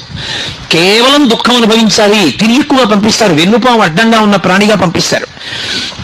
కాదు, సుఖము దుఃఖము రెండూ అనుభవించాలి, మనుష్య శరీరం ఇచ్చి పంపిస్తారు. అందుకే మనుష్యునిగా పుట్టినటువంటి ఏ ఒక్కనికి కూడా సుఖము దుఃఖము రెండూ లేకుండా కేవలము సుఖములు కానీ కేవల దుఃఖము కానీ ఉండవు. ఎప్పుడూ అప్పుడు సుఖము దుఃఖము రెండూ ఉంటాయి, రెండూ అనుభవిస్తాడు. అంతేగాని ఏమంటే నాకు అస్సలు కష్టం రాకూడదు అన్న మాట అనకూడదు. ఎందుకో తెలుసా, కష్టాన్ని అనుభవించడం అనేటటువంటి దాని వల్ల భగవంతుడు ఒక్క గొప్ప అనుగ్రహాన్ని ఇస్తాడు మనకి. అందుకు ఇస్తాడు ఈ శరీరాన్ని. అది శివుడు చేసేటటువంటి ఉపకారం. ఈ శరీరం ఇచ్చి ఆయన ఒక మహోపకారం చేస్తాడు. ఏమిటా ఉపకారం? నాకు ఈ మధ్య ఓ 10 రోజుల క్రితం ఓ 4 రోజులు జ్వరం వచ్చింది. 4 రోజులు జ్వరం వచ్చిందని గుండెలు బాధేసుకోకూడదు. జ్వరం వచ్చింది అంటే జ్వరము అన్న పేరుతో బాధ పెట్టి నేను గత జన్మలలో ఎప్పుడో ఎవరో విపరీతమైనటువంటి తాపం పొందేటట్టుగా మాట్లాడి బాధ పెట్టాను. ఆ పెట్టినటువంటి బాధని పాపాన్ని ఇవాళ జ్వరం రూపంలో ఈశ్వరుడు తీసేశాడు. ఈశ్వర, నేను ఏనాడో చేశాను తప్పు, ఇప్పుడు తీసేసావు జ్వరం రూపంలో. 4 రోజులు జ్వరం అనుభవించడం ఇంత కష్టమైతే ఇంకొకటి మనసు బాధపడేటట్టు నేను మాట్లాడకుండా నన్ను అనుగ్రహించు, నా మాట అదుపులో ఉండేటట్టు నన్ను రక్షించు అని నేను చెప్పుకోవాలి. అంతేగాని జ్వరం వచ్చిందండి జ్వరం వచ్చిందండి జ్వరం వచ్చిందండి అని గుడ్డలు బాధేసుకోక్కర్లేదు. అదే అంటుంది భారతంలో కుంతీదేవి, కష్టం రాకుండా ఎవడూ ఉండడు, వచ్చిన కష్టాన్ని పరమేశ్వరుడు యొక్క ప్రసాదమన్న బుద్ధితో అనుభవించాలని నేర్చుకోగలగాలి. ఈశ్వరుడి పాదాలు విడిచిపెట్టిస్తే ఏమొస్తుంది? ఈశ్వర, ఎప్పుడో తప్పు చేశాను, మీరు కష్టం ఇచ్చారు, కానీ ఓర్చుకోలేను తండ్రి, ఇప్పుడు బుద్ధి వచ్చింది, ఇంత కష్టపెట్టకండి అంటే నమశివాభ్యాం అశుభాపహాభ్యాం, అంత కష్టపెట్టం లేరా, తక్కువ కష్టంతో తీసేస్తాను ఈ పాపం అని పాము కరవవలసిన వాడిని చీమ చేత కనిపించి తీసేస్తాడు ఆయన. కాబట్టి భగవంతుని యందు భక్తి ఎన్నడూ విడిచిపెట్టకూడదు. అలా విడిచిపెట్టకుండా నిలబడగలిగిన వాడెవడో వాడి భక్తి పండినటువంటి భక్తి. అందుకు ధూర్జిటి చెప్పుకున్నాడు కాళహస్తీశ్వరలింగం దగ్గరికి వెళ్ళి, నీవు సేవింపగ నాపదల్పడమని నిత్యోత్సవం బబ్బని జనమాతృండనని సంసార మోహంబు పైకొనని గ్రహగతులు కుందింపని మేలు వచ్చిన రాణి అవి నాకు భూషణములే శ్రీకాళహస్తీశ్వర అన్నాడు. లోకుల్నందని మెచ్చని అలుగని లోలోన నిందించని చీకాకున్బడని మహాత్ముడనని జైలొగ్గని మూకీభావమునం పెట్టని త్రోయని నీ కారుణ్యము కలిగి ఉండినను అంతే చాలునో శంకర. లోకాలు మెచ్చుకొని తిట్టని, మహాత్ముడనని నమస్కారాలు పెట్టని, చీ దుర్మార్గుడనని రాళ్లు పెట్టి కొట్టని బాధ లేదు, నీ అనుగ్రహం పోకుండా ఉంటే చాలు, నీ యందు భక్తి ఉంటే చాలు శంకర, నాకు అది చాలన్నాడు. కాబట్టి మనందరం గత జన్మలలో చేసుకున్నటువంటి పాపపుణ్యముల యొక్క ఫలితాన్ని సుఖదుఖాలుగా అనుభవించడానికి జన్మలోకి వచ్చాం. పరమేశ్వరుడు తేతలిలో శివలింగ రూపంలో వెలిశాడు. ఆయన కూడా ఏమైనా పాపపుణ్యాలు అనుభవించడానికి వచ్చాడా? ఉండవు. ఆయనకేం పాపపుణ్యాలు ఉండవు. ఆయనకి ఏమీ లేకపోయినా మరి ఎందుకు వస్తాడు? మనని అనుగ్రహించడానికి వస్తాడు, మనని సేద తీర్చడానికి వస్తాడు, మనం భక్తితో ఆర్తితో వెళ్ళి చెప్పుకోవడానికి వస్తాడు. ఈ మాటకి అర్థం మీరు చాలా జాగ్రత్తగా పట్టుకోవాలి. ఓ కష్టం వచ్చింది అనుకోండి, ఏదో ఇబ్బంది వచ్చింది, వాడు ఉన్నాడన్న నమ్మకం ఒకటి ఉండాలి. గుళ్ళోకి వచ్చే ముందు అసలు వాడు ఉన్నాడు, వాడు పరమశివుడు, వాడు కూర్చున్నాడు అలా అని వచ్చి వాడితో చెప్పుకోవాలి. వాడితో వచ్చి చెప్పుకునేటప్పుడు లోపలికొచ్చి కూర్చున్నప్పుడు వాడు ఉన్నాడు అన్న భావన మనసులో గట్టిగా స్థిరపడకుండా ఏదో వచ్చామంటే వచ్చాం, ఏదో వెళ్ళామంటే వెళ్ళాం, ఉపయోగం ఏముంది? ఇప్పుడు లోపలికి వచ్చి భగవన్ నాకు ఇంత కష్టం వచ్చింది, ఓర్చుకోలేకపోతున్నాను, శంకర నాకు ఉపకారం చేయండి, ఏదో పాపం చేసి ఉంటాను అందుకే ఈ బాధపడుతున్నాను, కానీ నన్ను క్షమించండి, మీరు క్షమిస్తే ఆ పాపం పోతుంది, క్షమించి ఇంకెప్పుడూ నేను తప్పు చేయకుండా నన్ను అనుగ్రహించి ఇంత కష్టం నేను పడవలసిన అవసరం లేకుండా నన్ను అనుగ్రహించండి అని చెప్పుకోవాలి. ఇప్పుడు మీకు ఒక అనుమానం వస్తుంది, పరమశివుడు సర్వజ్ఞుడు కదా, ఆయనకి అన్నీ తెలుసుగా, నేను బాధపడుతున్నానని ఆయనకి తెలీదా? నేను ఇల్లు ఆయనకి చెప్పుకుంటే కానీ తెలియకపోతే ఇక ఆయన నాలాంటి వాడే, కొన్ని తెలుసు కొన్ని తెలియదు, ఇంకెందుకు ఆయనకి చెప్పడం? రెండు, సర్వజ్ఞుడు అనుకోండి, అన్నీ తెలిసినవాడు అనుకోండి, నేను చెప్పక్కర్లేదు. మరి ఇక చెప్పడం అన్నమాట ఎందుకు వస్తుంది? గుళ్ళోకి వెళ్ళి అసలు ఆయనతో చెప్పుకోవడం ఎందుకు, భగవంతుడితో మొరపెట్టడం ఎందుకు? రెండు, ఆయన దగ్గరికి వెళ్ళి నేను నామం చెప్పడమో, భజన చేయడమో, స్తోత్రం చేయడమో, మారేడుదలం వేయడమో, అభిషేకం చేయడమో చేశాను అనుకోండి, అప్పుడే నన్ను అనుగ్రహిస్తాడు అంటే లోకంలో అందరిలాగే ఆయనకి ఏదో లంచం పెడితే లొంగేవాడైతే ఇంకా ఆయన యొక్క గొప్పతనం ఏముంది? ఇంకెందుకు ఆయనకి పూజ చేయడం? కాదు, ఇది శివభక్తి అన్న మాటకి తాత్పర్యాన్ని అర్థం చేసుకోవాలి. ఎందుకు దేవాలయంలోకి వెళ్ళి చెప్పుకుంటామంటే చెప్పుకోకుండా ఉండలేక చెప్పుకుంటాం. ఆయనకి తెలియదని కాదు, కానీ చాలా కష్టంలో ఉన్నావు, రైల్లో ప్రయాణం చేస్తున్నావు, పక్కన ఎవరో కూర్చున్నాడు, ఏదో మాటలు కలిశాయి, ఏమంటే అలా ఉన్నారే మీరు నీరసంగా అని అడిగాడు, నీ కష్టం అంతా ఆయనకి చెప్పావు, ఆయన ఆరుస్తాడా తీరుస్తాడా? 2 స్టేషన్ల తర్వాత దిగిపోతాడు. ఎందుకు చెప్పావు? చెప్పకుండా ఉండలేక నీ కష్టాన్ని చెప్పుకున్నావు. భగవంతుడికి తెలియదని కాదు, నీకన్నా నాకెవరున్నారు చెప్పడానికి, అందుకు నీకు చెప్పుకుంటున్నాను అన్న భావనతో చెప్పుకోవడం రావాలి. అప్పుడు భగవంతుడితో అనుసంధానం అయ్యాడు భక్తుడు అని పిలుస్తారు తప్ప అసలు అదో శివలింగం అని వెళ్ళిపోయాడు అనుకోండి, ఎలా అనుసంధానం అవుతాడు? కాదు, ఆయన పరమేశ్వరుడు. నువ్వు చక్కగా ప్రశాంతంగా కూర్చుని నీ జీవితం, నీ కష్ట సుఖాలు, నువ్వు ఏది గెలవలేకపోతున్నావు, ఎక్కడ తప్పు చేస్తున్నావు, తప్పు చెయ్యకుండా ఎలా ఉండాలనుకుంటున్నావు, దానికి ఆయన ఏం సహాయం చెయ్యాలని కోరుకుంటున్నావు, వచ్చి మౌనంగా కూర్చుని ఆయనతో కళ్ళు మూసుకుని ఆయనతో మాట్లాడి చెప్పుకుని వెళ్ళాలి. అలా వెళ్ళడం భక్తి. అర్థో జిజ్ఞాసురర్థార్థి జ్ఞానీచ భరతర్షభ. 2, ఆయన దగ్గరికి వెళ్ళి మారేడుదలం వేయడం, ఆయన దగ్గరికి వెళ్ళి నీళ్లు పోయడం, ఆయన దగ్గరికి వెళ్ళి పండు పట్టుకెళ్ళడం ఎందుకు? అలా ఇస్తే కానీ లొంగడా? లంచం పెడితే కానీ ఒప్పుకునేవాడు కాడా? కాదు. ఎందుకు ఇస్తామంటే ఆయన దగ్గరికి వెళ్ళినప్పుడు మన ప్రేమ పండినప్పుడు ఇవ్వకుండా ఉండలేక ఇస్తాం తప్ప ఇవ్వడానికి ఆయనది కానిది మనదైనది ఏముందని పట్టుకెళ్ళి ఇస్తారు చెప్పండి? ఇది ఆయనది కాదండి, ఇది ఆయనకి లేదండి, నాకే ఉందండి అందుకు నేను ఇస్తానండి అనడానికి ఆయనది కానిది మనకున్నది ఒకటి నాకు చెప్పండి. శంకరాచార్యుల వారు శివానంద లహరిలో దెప్పిపుడిచారు. కరస్థే హేమాద్రియౌ గిరిశ నికటస్థే ధనపతౌ శిరస్థే శీతాంశౌ చరణయుగళస్థే అఖిల శుభౌ గుణస్థే స్వర్భూజామర సురభి చింతామణిగణి కమర్థం దాస్యేహం భవతు భవదర్థం మమ మనః అన్నారు. శంకర మీకేమైనా ఇవ్వాలని వచ్చాను, ఇవ్వడానికి ఆయనకి లేనిదేమిటి? కరస్థే హేమాద్రియు, ఆయన ఒక చేతిలో బంగారు కొండ పట్టుకుంటాడు, మేరు పర్వతాన్ని ధనస్సుగా పట్టుకుంటాడు. ప్రపంచంలో మేరు పర్వతాన్ని ఆధారం చేసుకుని గ్రహాలు కూడా తిరుగుతాయి. అటువంటి మేరు పర్వతం ఆయన చేతిలో ఒక ధనస్సుగా నిలబడి ఉంటుంది, బంగారు కొండ ఆయన దగ్గర ఉంది. ఏమిస్తావు ఆయనకి? ఆయనకు గొలుసు చేయించాలా? ఆయనకు మువ్వల వడ్డాణం చేయించాలా? ఆయనకి ఏం లేదని మనం ఇస్తాం కాబట్టి ఇవ్వలేము, బంగారం ఇవ్వలేము. అయ్యా మీ దగ్గర బంగారం ఉంది కానండి, ఏ అర్ధరాత్రిలో 4 రూపాయలు కావాలంటే మీరు ఏటీఎం కౌంటర్కి వెళ్ళాలి కదా, మీ దగ్గర డబ్బులు ఉన్నప్పుడు బంగారం అమ్ముకుందాం అంటే ఎవడు కొంటాడు? అర్ధరాత్రి దొంగలని పట్టుకుంటారు, అందుకని చెప్పి మీకు కొంత డబ్బు ఇద్దాం అనుకుంటున్నానంటారా? గిరీశ నికటస్థే ధనపతవు. ఓ శివ, మీ దగ్గర నవనిధులకు అధిపతి అయినటువంటి కుబేరుడు ఇలా చేతులు కట్టుకుని నిలబడి ఉంటాడు. ఎప్పుడైనా శివుడికి ఏదైనా నేను చేయగలనా అని అప్పటి నుంచి ఇప్పటి వరకు అలాగే నించుని ఉన్నాడు. శివుడికి ఆయన దగ్గర తీసుకోవాల్సిన అవసరం ఉండదు, ఆయనకే శివుడు ఇస్తుంటాడు. ఇక నేనేమిస్తాను? గిరీశ నికటస్థే ధనపతౌ శిరస్థే శీతాంశౌ. ఆయన తల మీద తదియనాటి చంద్రరేఖ ఉంటుంది. ఎందుకు చంద్రరేఖ? అందరిలా చక్కగా ఏదో మణో ఓ తురాయో పెట్టుకోకూడదు. ఏమిటి చంద్రరేఖ పెట్టుకోవడం ఎందుకు అంటే, చంద్రరేఖ దేనికి గుర్తు అంటే తరిగిపోతూ ఉన్నటువంటి కాలానికి గుర్తు. మనం చాంద్రమానము అని పిలుస్తాం, రోజు తిథి చెప్తాం. ఇవాళ పొద్దున నేను సంధ్యావందనం చేసుకుంటూ మాఘమాసే కృష్ణపక్షే ఏకాదశిమ్యాం అని చెప్పాను, రేపు ద్వాదశిమ్యాం అంటాను, ఎల్లుండి త్రయోదశిమ్యాం అంటాను. ఇలా తిథి చెప్పుకుంటూ వెళ్ళిపోతే అమావాస్య వస్తుంది. తర్వాత కృష్ణపక్షే అన్నం, శుక్లపక్షే అంటాను. శుక్లపక్షంలో చంద్రరేఖలు పెరుగుతాయి, చంద్రకళలు. కృష్ణపక్షంలో తరుగుతాయి. చంద్రకళలు పెరుగుట, చంద్రకళలు తరుగుట అన్న తిథులలో కాలం వెళ్ళిపోతుంది. కాలమునందు మనందరం పడిపోతున్నాం, కానీ వెళ్ళిపోతున్న కాలం అంతా ఆయనకు ఆభరణంగా నిలబడిపోయింది. అది చంద్రరేఖ. ఈ కాలమునందు పడిపోకుండా, కాలమునందు మళ్ళీ పుట్టవలసిన అవసరం లేకుండా, ఈసారి పడిపోవడం ఒక్కటే చిట్ట చివరిసారి పడిపోవడం, ఇక మళ్ళీ పుట్టవలసిన అవసరం ఉండదు. పుట్టి ఉన్నాం కాబట్టి ఇదే ఆఖరిసారి చనిపోవడం. ఇలా చేయగలిగిన వాడెవడు? పరమశివుడు ఒక్కడే. అందుకే పుట్టడానికి కారణమైన మన్మధుణ్ణి కాలుస్తాడు, చావడానికి కారణమైన యముణ్ణి చంపుతాడు. ఈ రెండూ చేయగలిగిన వాడు శివుడు ఒక్కడే. కాబట్టి శివ, మీరు చంద్రరేఖ పెట్టుకుంటారు అంటే ఎవరు మీ పాదములు పట్టుకున్నారో వాడు మళ్ళీ పుట్టవలసిన అవసరం ఉండదు. పునరపి జననం పునరపి మరణం పునరపి జననీ జఠరే శయనం ఇహ సంసారే బహుదుస్తారే కృపయాపారే పాహిమురారే అంటారు. పుట్టుక చావు, పుట్టుక చావు, పుట్టుక చావు. ఇలా పుట్టవలసిన అవసరం లేకుండా మోక్షం ఇవ్వగలిగిన వాడు ఆయన.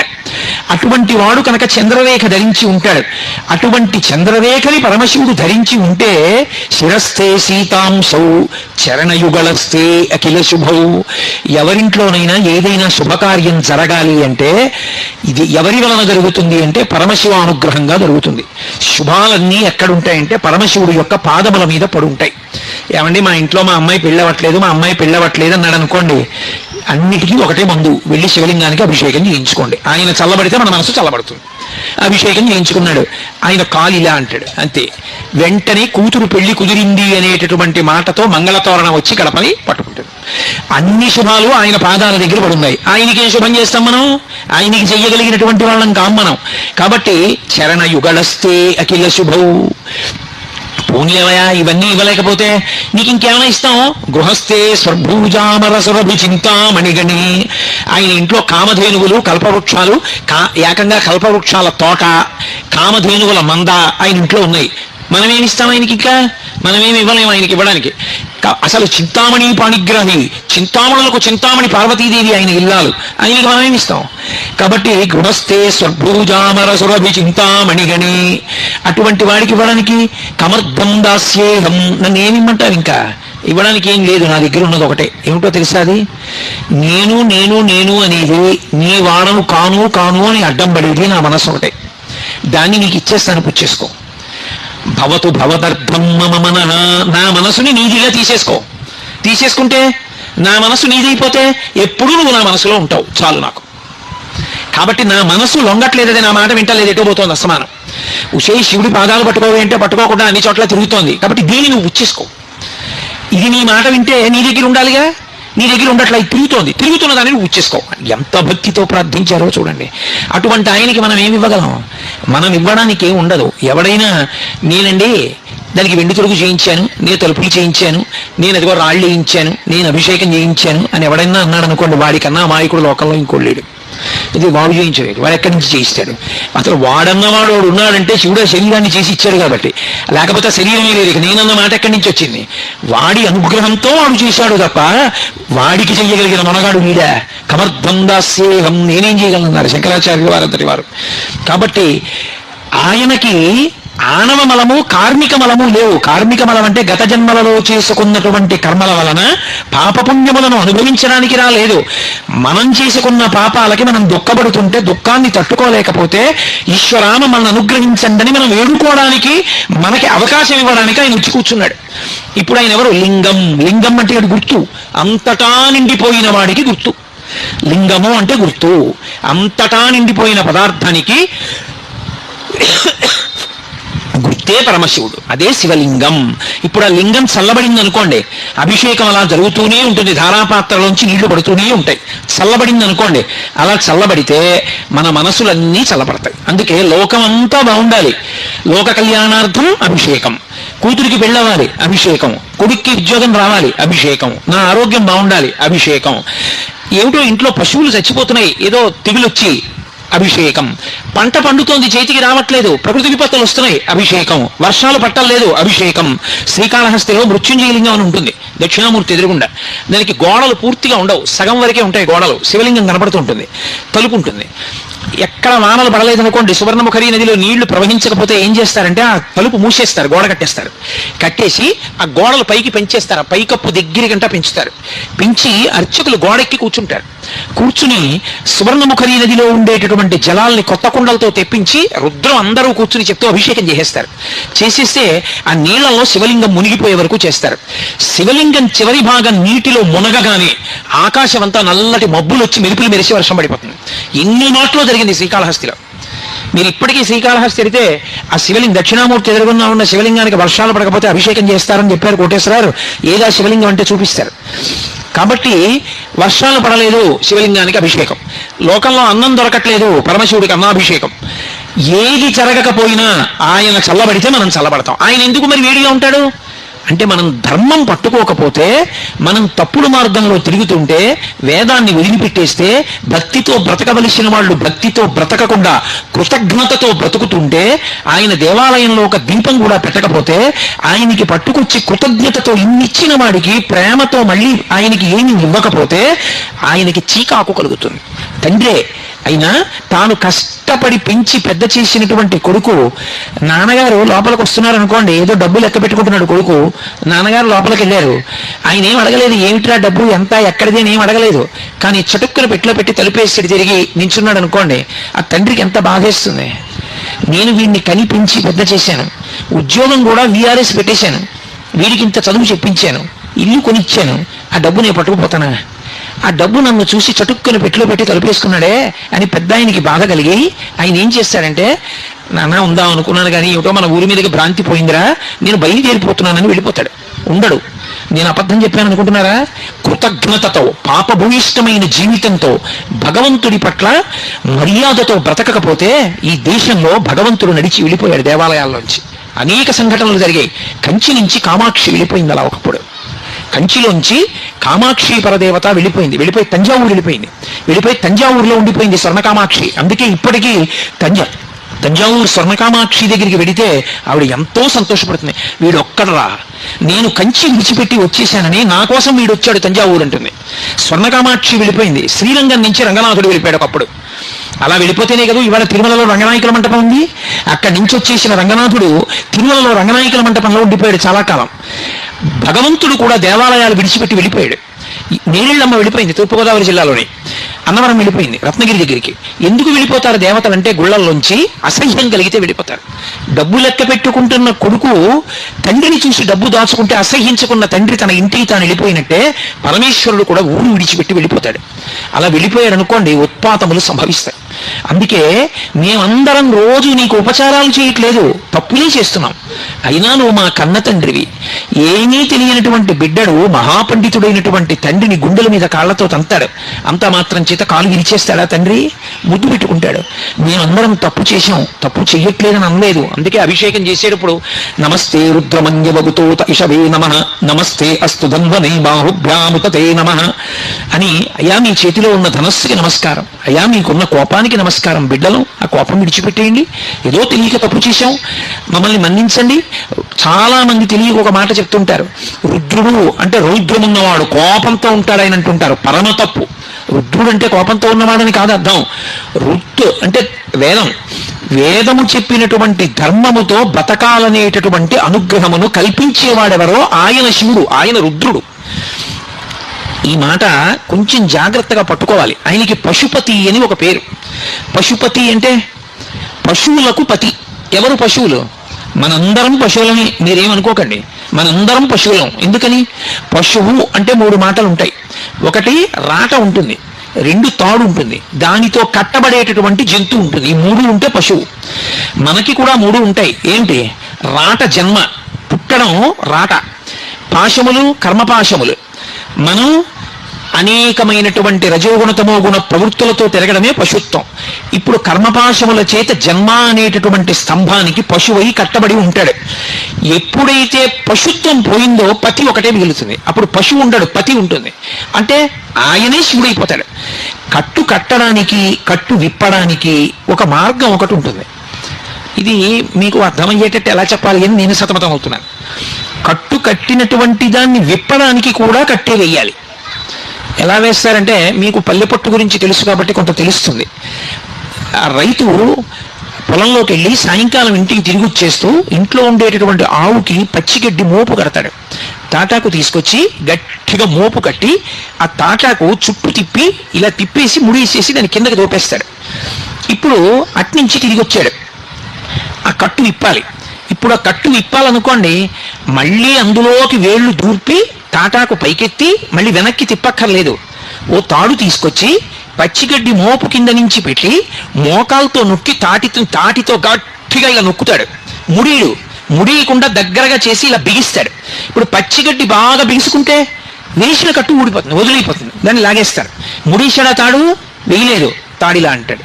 ఇప్పుడు ముడేశాడా? వెయ్యడు. ముడి వేయకుండా కట్టు మీద కట్టులా తాటిని బిగించి ఉన్న కట్టు వదిలిపోయేటట్టు చేస్తాడు. అలా కట్టు ఉన్నంత కాలం కర్మపాశములు పట్టి ఉన్నంత కాలం పశువు. ఆ పాశం పోవాలంటే, కట్టు పోవాలంటే ఆయన పని చేస్తాడు.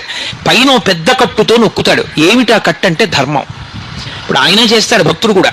ఏమిటి చేస్తాడంటే ధర్మం కోసమే చేస్తాడు. ఇది చేసిన ఈశ్వరుడు ఇలా నన్ను బ్రతకమన్నాడు, ఆయన ఎలా బ్రతకమన్నాడో నేను అలా బ్రతుకుతున్నానంతే. అదే కర్మ తప్ప ఇంకా ఆయనకేం కోరికలు ఉండవు.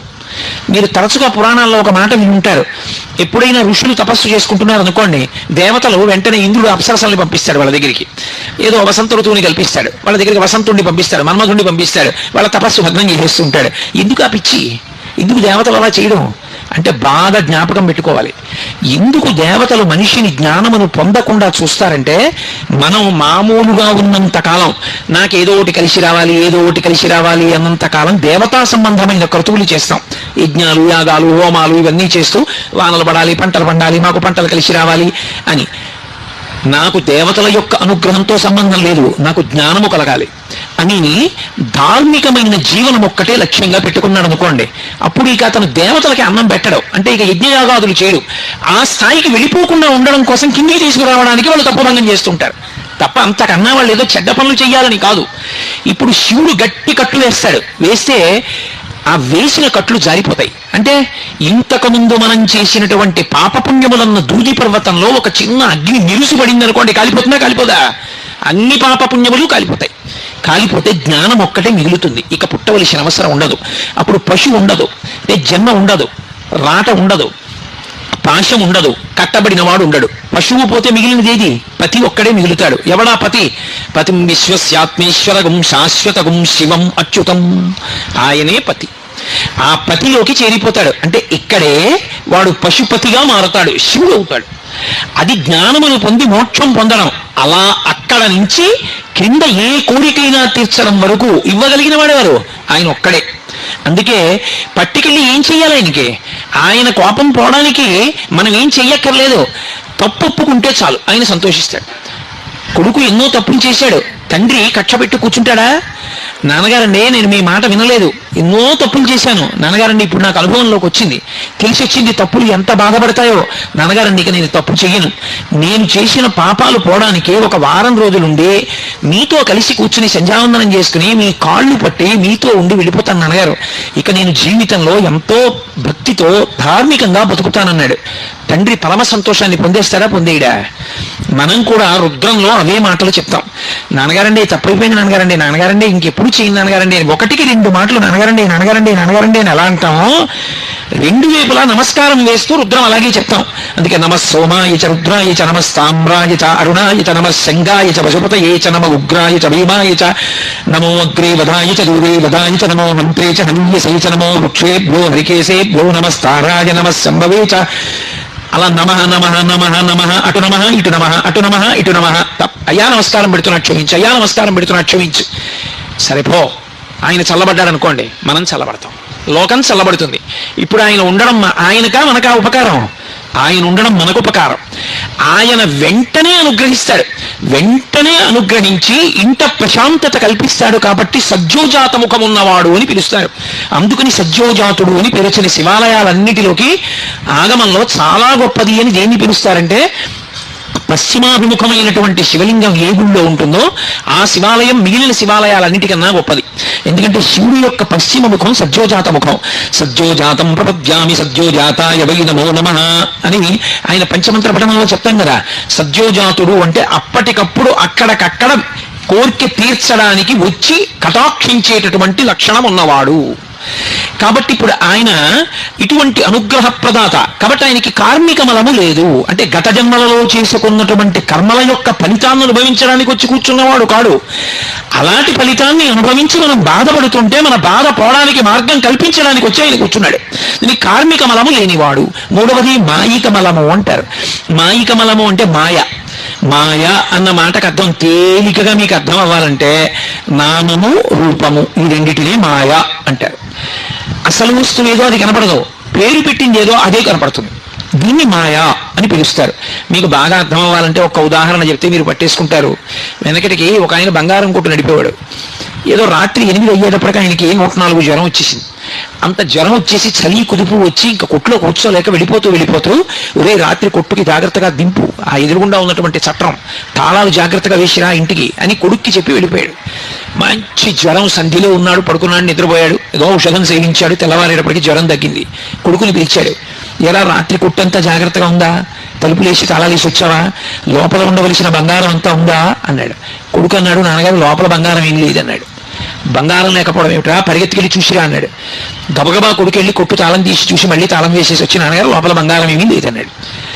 బంగారం లేకపోవడం ఏమిట్రా అన్నాడు. నిజం నాన్నగారు, చంద్రహారాలు ఉన్నాయి, ఉంగరాలు ఉన్నాయి, కేయూరములు ఉన్నాయి, కంకణాలు ఉన్నాయి, వడ్డాణాలు ఉన్నాయి, కర్ణాభరణములు ఉన్నాయి, పాపట పిందెలు ఉన్నాయి, గాజులు ఉన్నాయి, ఉంగరాలు ఉన్నాయి, బంగారం మాత్రం లేదు. తండ్రి అన్నాడు, ఓరి మూర్ఖుడా, బంగారం లేని ఆభరణాలు ఉంటాయిరా? బంగారం లేదు ఆభరణం ఉంటుందా? ఆభరణం లేకపోయినా బంగారం ఉంటుంది. చంద్రహారం ఉండక్కర్లేదు, కరిగించేస్తే బంగారం ఉంటుంది. బంగారానికి విలువ, చంద్రహారానికి కాదు విలువ. చంద్రహారం పొడుగు చూసి డబ్బుచ్చుకోరు, చంద్రహారం బరువు చూసి డబ్బుచ్చుకుంటారు. అందులో ఎంత బంగారం ఉంది చూస్తారు.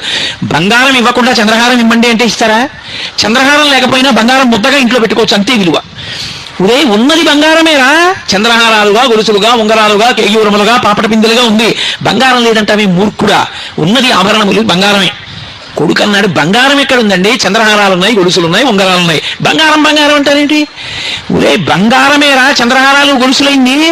అలాగే ఉన్న ఆ ఒక్క పరమాత్మయే ఇన్ని రూపాలు పొందాడు. సహస్రశీర్షా పురుష సహస్రాక్ష సహస్రపాత్, ఇన్ని రూపాల్లో ఉన్నవాడు వాడొక్కడే. మాయా అంటే అంతటా ఉన్నది వాడొక్కడే అని అనుకోకుండా వాడు వీరు వీరు వేరు అనుకుని పేరు చెప్పి మాయలో పడిపోడు.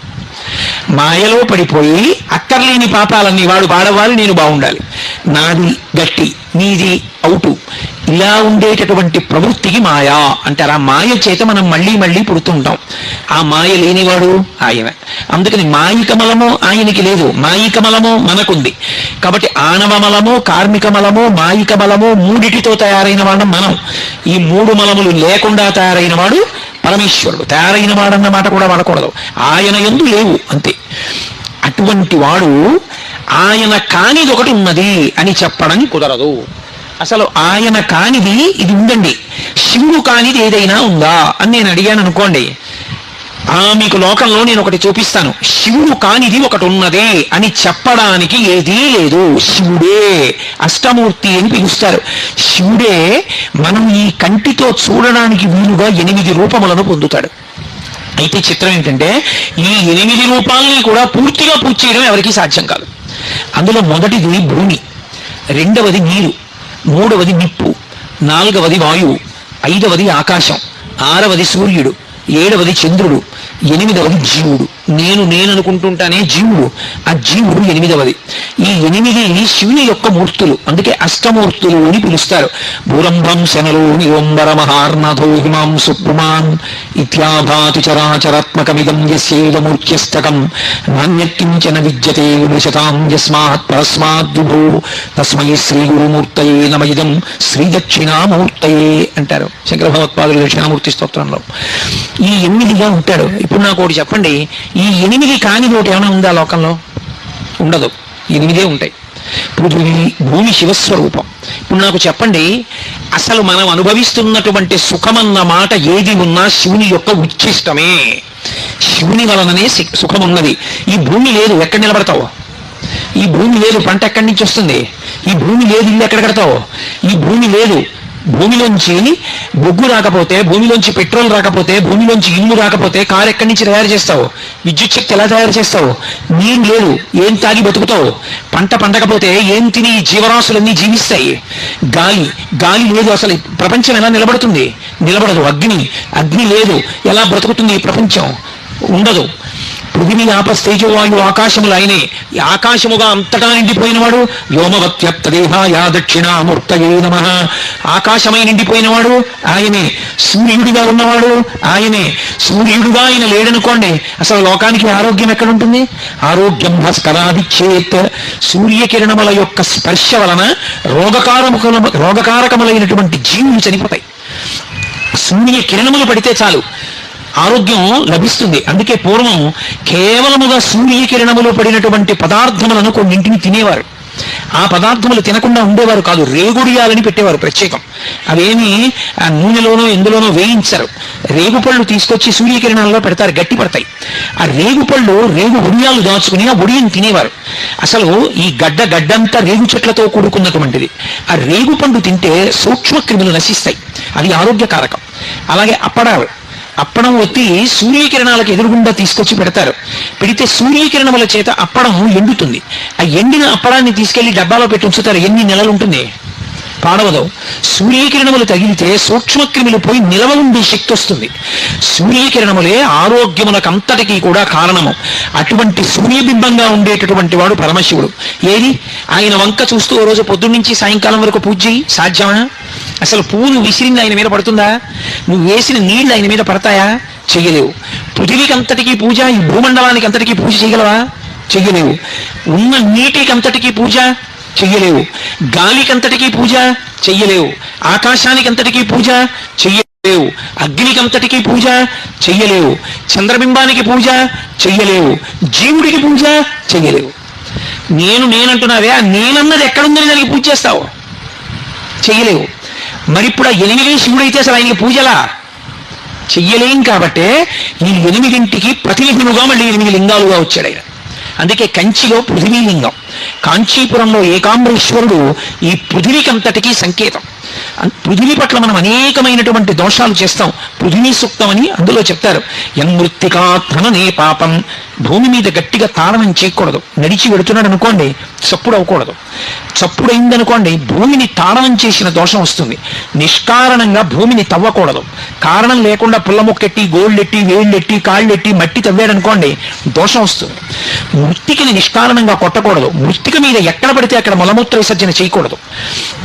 ఈ దోషములు పోవాలంటే పృథివీలింగానికి పూజ చేయాలి. ఆయన్ని దర్శనం చేసి నమస్కరించాలి. కంచిలో పృథివీలింగమై ఉన్నాడు. మట్టి దేనికి కరిగిపోతుంది? నీటికి కరిగిపోతుంది. మట్టి మీద నీళ్లు పోసామనుకోండి, కరిగిపోతుంది. మరి పృథివీలింగం అయితే దాని మీద అభిషేకం ఎలా? నీళ్లతో ఎలా అభిషేకం చేస్తారు? అందుకే కంచిలో పృథివీలింగానికి నీళ్లతో అభిషేకం చేయరు, మల్లె నూనెతో అభిషేకం చేస్తారు. ఒక్క మల్లె నూనె పోస్తారంతే ఏకాంబరేశ్వర లింగం మీద. మీరు ఇప్పటికీ కంచి వెడితే పక్షి గూడులా ఉంటుంది. దేంతో అభిషేకం చేస్తారండి అని అడిగారు అనుకోండి, అక్కడికి గంగాజలాలు అవి పట్టుకెడితే చేయరు. ఒక్క మల్లె నూనెతో అభిషేకం చేస్తారు. జలములు, ఈ నీరంతా కలిపి జంబుకేశ్వరంలో ఉంది శివలింగం, జలలింగం అంటారు. ఆ శివలింగం దగ్గర నీరు ఊరుతుంటుంది, కానీ ఎవరి మీద చల్లరాలు, నీటిని తోడిసి పక్కన పోసేస్తుంటారు. నీటికంతటికి ఆయన గుర్తు జలలింగం. అరుణాచలం అగ్నిలింగం, చిదంబరం ఆకాశలింగం. అలాగే కంచిలో పృథివీలింగం, జంబుకేశ్వరంలో జలలింగం, అరుణాచలంలో అగ్నిలింగం, చిదంబరంలో ఆకాశలింగం, పృథివీ ఆపస్తేజో వాయు ఆకాశములు, శ్రీకాళహస్తిలో వాయులింగం. అందుకే ఇప్పటికీ ఈ భూమి మీద ఉన్న గాలి అంతా నేనే అని చెప్పడం కోసమని కాళహస్తీశ్వర లింగానికి ఎదురుగుండా పెద్ద ప్రమిదలో 2 ఒత్తులు వెలుగుతుంటాయి. మిగిలినటువంటి దీపాలన్నీ అలా నిలబడి ఉంటాయి. ఈ 1-2 ఒత్తులు శివలింగానికి ఎదురుగుండా ఉంటాయి. గాలి అంతా ఏది అంటే ఆయన ఉచ్ఛ్వాస నిశ్వాసాలు. ఆయన విడిచిపెట్టి పీల్చే గాలి ప్రపంచమంతా ఉంటుంది.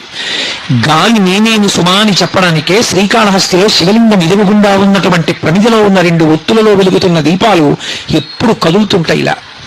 ఒకనకొకప్పుడు బ్రిటిష్ వాళ్ళు ఈ దేశాన్ని పరిపాలించినప్పుడు ఇదంతా ఉట్టి తప్పు మాట, ఎక్కడి నుంచో గాలి వస్తుంది, కదులుతున్నాయి ఆ ఒత్తులు. తలుపులన్నీ వేసేసారనుకోండి, ఆక్సిజన్ అయిపోయింది అనుకోండి, దీపం నిధనం అయిపోతుంది. ఏదో చిన్న ఒత్తి వేసి ఓ గాజు ఇది అడ్డు పెట్టేదానికి పైన చిన్న జాగా ఉంటుంది, దాని మీద మూత పెట్టేశారనుకోండి, లోపల ఉన్న ఆక్సిజన్ అయిపోతే దీపం నిధనం అయిపోతుంది, ఆరిపోతుంది. శ్రీకాళహస్తిలో అలా జరుగుతుంది అని ఏం చేశారంటే బ్రిటిష్ వాళ్ళు తలుపులన్నీ వేసేశారు. నేను చూస్తాం ఎందుకు ఆరిపోవో దీపాలని. అన్ని దీపాలు ఆరిపోయాయి. కాళహస్తీశ్వరుడు ఎదురుగుండా ఉన్న 2 దీపాలు మాత్రం ఆక్సిజన్ లోపల అయిపోయినా కూడా ఆ 2 జ్యోతులు మాత్రం అలా కదులుతూ వెలుగుతూనే ఉన్నాయి. ఈ దేశానికి సంబంధించని వాళ్ళు, ఈ మతానికి సంబంధించని వాళ్ళు, పశ్చిమ దేశాల నుంచి వచ్చిన వాళ్ళు 2 చేతులు ఎత్తి నమస్కారం చేశారు. ఇది ఈ దేశం యొక్క గొప్పతనం అని.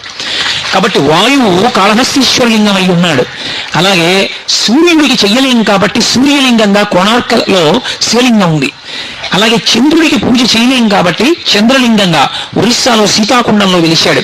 యజమాని నేను నేను నేను అన్న భావనకి పూజ చెయ్యలేం కాబట్టి ఖాట్మండు నేపాల్ యజమాన లింగం అయ్యాడు పశుపతినాథ్. కాబట్టి ఈ నేను ఆ నేనులో కలిసిపోయి అఖండమైపోవాలి, అందుకే పశుపతినాథ్ అయ్యాడు. ఇప్పుడు ఈ 8 మూర్తులు ఆయనై 8 లింగములుగా మారాడు. ఆయన కానిది, ఆయన వలన పొందని సుఖము ఈ లోకంలో ఏముంది నాకు చెప్పండి? అందుకే కృతజ్ఞతతో భయంకరమైనటువంటి పాపం చేయించాలి వీడితో అనుకుంటే 2 శాపాలు ఇస్తారు. ఒకటి, నీ ఇంట జిల్లేడు చెట్టు పుట్టుగాక, నీ జీవితమునందు నీకు శివభక్తి లేకుండుగాక అని శపిస్తారు. ఇంట్లో జిల్లేడు చెట్టు పుట్టిందనుకోండి ఐశ్వర్యం పోతుంది. అందుకే ఇంట్లో జిల్లేడు చెట్టు పుడితే వెంటనే జిల్లేడు చెట్టు తీసేస్తారు. ఇంటి ప్రహారీ గోడ బయట ఉండాలి తప్ప ఇంట్లో జిల్లేడు చెట్టు ఉండకూడదు. 2, శివభక్తి నీకు కలగకుండుగాక. వాడికి శివభక్తి లేకుండా పోయిందనుకోండి వాడంత కృతజ్ఞుడు ఇంకొకడు ఉండడు. రౌరవాది నరకాలకు పోతాడు, కొన్ని కోట్ల జన్మలు తిరియక్కుగా పోతాడు. అందుకే అవతల వాడిని ఉద్ధరించాలనుకున్నారనుకోండి నీకు శివభక్తి కలుగుగాక అని ఆశీర్వచనం చేస్తారు. అంత గొప్పది శివభక్తి. ఆయన అశుతోషుడు. అన్నీ ఆయన ఉంటే ఆయనకి మనం ఏమివ్వాలి? ఆయనకి మనం ఇవ్వడానికి ఏముండదు. అందుకే శివుడికి ఒక్కడికే ఒక పేరుంది. ఆయనకి అశుతోషుడు అని ఒక పేరు. అశుతోషుడు అంటే ఎంత చిన్నదని మీరు అంటారో అంత చిన్నదానికి అంత పెద్ద పొంగగలిగిన వాడు. అంత పొంగిపోతాడు. అంత పొంగిపోయే లక్షణం అంత చిన్నదానికి ఉన్నవాడెవరో ఆయనని అశుతోషుడు అంటారు. ఆయనకి పట్టికెళ్ళి ఇది ఇస్తే సంతోషిస్తాడని ఏం లేదు. అందుకే సజ్జోజాతుడు. మీరు ఎక్కడ నిలబడి మనసులో ఆయన్ని తలుచుకొని సంతోషించారనుకోండి, ఒక నమస్కారం చేశారనుకోండి, పొంగిపోతాడంతే. ఉబ్బులింగడు అంటే వెళ్ళి పొగిడితే పొంగిపోతాడు కాదు, అది తప్పు. అలా అనకూడదు. ఉబ్బులింగడు అసతోషుడు అన్న మాటకు అర్థం ఏంటంటే భక్తి కలిగిన వాడు ఏం చేశాడని అడగడు, భక్తి అంటూ ఉంటే చాలు. శ్రీశైలేషు భజింతునో యభవు కంచీనాథు సేవింతునో కాశీవల్లభు కల్వబోధున మహాకాళేషు సేవింతునో నా శీలం అణువైన మేన్వడుచున్ రక్షింపవే నీ కృపా శ్రీ శృంగార విలాసహాసముల చేసే కాళహస్తీశ్వర. ఏమీ చెయ్యలేదు శివ, నన్ను కాపాడు అని అడిగితే చాలు, గుర్తుపెట్టుకుంటాడు. అందుకే శ్రీకాళహస్తిలో పశ్చిమాభిముఖుడై ఉంటాడు. పశ్చిమం దేనికి గుర్తు? సూర్యాస్తమయానికి గుర్తు. సూర్యాస్తమయం అంటే అయిపోయింది, పొద్దు వాలిపోయింది. దీపం ఉండగా ఇల్లు చక్కబెట్టుకో అంటారు. పెద్ద దీపం సూర్యుడు. సూర్యుడు పశ్చిమానికి ఒరిగిపోయి సూర్యాస్తమయం అయిపోయిందంటే అయిపోయింది. జీవితం అయిపోయింది అనడానికి గుర్తు ఏమిటంటే సూర్యాస్తమయం. అటువంటప్పుడు ఆఖరి ఊపిరిలో నీ ఊపిరిని నేను భగవన్నామంగా మార్చి నీ చేత భగవన్నామం చెప్పించి నువ్వు భగవన్నామం చెప్తూ వెళ్ళిపోయావన్న పుణ్యంతో నిన్ను నాలో కలుపుకుంటానని అభయం ఇస్తాడు ఆయన. అందుకు పశ్చిమాభిముఖుడు అవుతాడు. అక్కడ శ్రీకాళహస్తి వెళ్ళి నమస్కారం పెట్టాడు అనుకోండి, గుర్తుపెట్టుకుంటాడు. వీడిని నేను గుర్తుపెట్టుకోవాలని వాడి ఆఖరి ఊపిరిలో భగవన్నామని చెప్పిస్తాడు. చెప్పించి తనలో కలుపుకుంటాడు. అశుతోషుడు. ఆయనకి ఇది చెయ్యాలనేం లేదు. శివుని శిరమున కాసిన్ని నీళ్లు చల్లి పత్తిరి సుమంతని వాడు పారవయించు కామధేనువు వానింటి గాడి పశువు అల్ల సురశాఖ వానింటి మల్లె చెట్టు అన్నారు. లోకంలో ఎవరి మీదైనా మనకి ప్రీతి కలిగిందనుకోండి, వాళ్ళ నెత్తి మీద చెంబు నీళ్లు వచ్చామనుకోండి, ఎంత అసహ్యం ఇస్తుంది వాళ్ళకి. అయ్యా మీరంటే మాకు ఎంతో ప్రేమ కలిగిందండి, అందుకని మీ మీద నీళ్లు పోస్తున్నామని ఇంట్లో బిందులో నీళ్ళు తీసుకొచ్చి మీద వచ్చాం అనుకోండి. నీకు బుద్ధి ఉందిరా? ప్రేమ కలిగితే నమస్కారం పెట్టు. నీకు ఉంటే కాస్త పాయసం పెట్టు. 2 లేదు, ఏం అక్కర్లేదు, ఓ నమస్కారం పెట్టు. అది కాదు ఇది కాదు, మీద నీళ్లు వచ్చామంటాడు. పోనీ ఆ నీళ్లు పోయడం అయినా ఎవడైనా శ్రద్ధగా పోస్తాడంటే ఆయనకి అభిషేకం చేయడం. ఆయనకి అభిషేకం చేసేటటువంటి ప్రక్రియ చూస్తే మనసు చిక్కుమంటుంది. ఆయన దగ్గరికి వెళ్ళి ఇన్ని నీళ్లు ఆయన ఇస్తే ఓ ఉద్ధరణట్టుకుని పోయడం మొదలెడతాడు. తను ఎప్పుడైనా నేల మీద అన్నం పెట్టుకు తింటాడా? కటిక నేల మీద భార్య అన్నం పెట్టి పప్పేస్తే కలుపుకు తింటాడా? శివాలయంలో కొబ్బరి చెక్కలు నైవేద్యం పెట్టడం కటిక నేల మీద. శివలింగం ఎదురుగుండా నేల మీద కొబ్బరి చెక్కలు పెట్టి దిక్కుమాలిన వాడికి దరిద్రుడికి పెట్టినట్టు పెట్టడం ఎంత దోషం! ఏ పళ్ళెం లేదా శివాలయంలో? ఓ పళ్ళెం ఖాళీ చేసి తీసుకొచ్చి అందులో కొబ్బరి చెక్కలు పెట్టి నైవేద్యం పెట్టడం చేత కదా? ఎందుకంత ధిక్కార ధోరణి? అదే మర్యాద? అదే భగవంతుడి పట్ల ప్రవర్తించవలసినటువంటి తీరు? అదే భక్తికి లక్షణం? ఒక పని చేస్తున్నామంటే అలా మనకి చేస్తే అన్న ఆలోచన ఉంటే భక్తి. లేనినాడు భక్తి ఏమిటి? బూడిద. నాకు పెడితే తింటానా? అలాగా నేను మీ ఇంటికి వస్తే నేల మీద అన్నం పెడితే నేను తింటానా? శివుడికి ఎందుకు పెడతావు? కొబ్బరి చెక్కలు నేల మీద శివలింగం ఎదురుకుండా ఏ పళ్ళెం తీసుకొచ్చి పళ్ళెంలో పెట్టి నైవేద్యం పెట్టడం చేత కదా? అంత పళ్ళెం లేకుండా ఉందా శివాలయం? అంత పళ్ళెం లేకపోతే ఊళ్ళో వాళ్ళు ఇస్తారు పళ్ళెలు, అంతే తప్ప అలా నైవేద్యాలు పెట్టకూడదు. ఇక్కడ కాదు, ఎక్కడైనా అంతే. కాబట్టి శివుని శిరమున కాశీని నీళ్లు చల్లి అభిషేకం చేసేవాడెవడు? ఆయన నెత్తి మీద నీళ్లు చల్లడమే ఇష్టం వచ్చినట్టు, ఉద్ధరణితో తీసి అండం. ఏది ధారగా అభిషేకం చేస్తున్నవాడు ఎవరున్నాడు? అయినా ఆయన సంతోషపడిపోతున్నాడు. పోన్లేరా, వీడంటే ఇలా అరుస్తాడు కానీ నేను అలా బాధపడినాం. పిల్లాడు వాడు ఏదో పాపం నన్ను నమ్ముకు తిరుగుతున్నాడు, వీడికే వేదిక మీద కూర్చుని ఎన్నైనా చెప్తాడు. అంతరాలయంలో రోజు 6 గంటలు రోహిణీ కార్తీలు నిలబడితే తెలుస్తుంది కష్టం ఏమిటో. ఏదో ఒక రోజు తెలియక పెట్టాడేమో. కాబట్టి ఆయన పట్టించుకోడు, ఆయన ఉదారుడు. కాబట్టి శివుని శిరమున కాశీని నీళ్లు చల్లి, కాశీ నీళ్ళు ఇలా చల్లితే చాలు ఆయన పొంగిపోతాడు. పత్తిరి సుమంత నెవ్వాడు పారవయించు. పరమ సంతోషంతో పత్రి తీసి పూజ చేసిన వాడెవరు? కార్తీక మాసంలో అయ్య బాబోయ్ ఆయనకి 1,00,000 బిల్వార్చనలు, 1,00,000 బిల్వార్చనలని బిల్వార్చన చేస్తుంటే చూసిన వాడికి ఒళ్ళు జలధరిస్తుంది.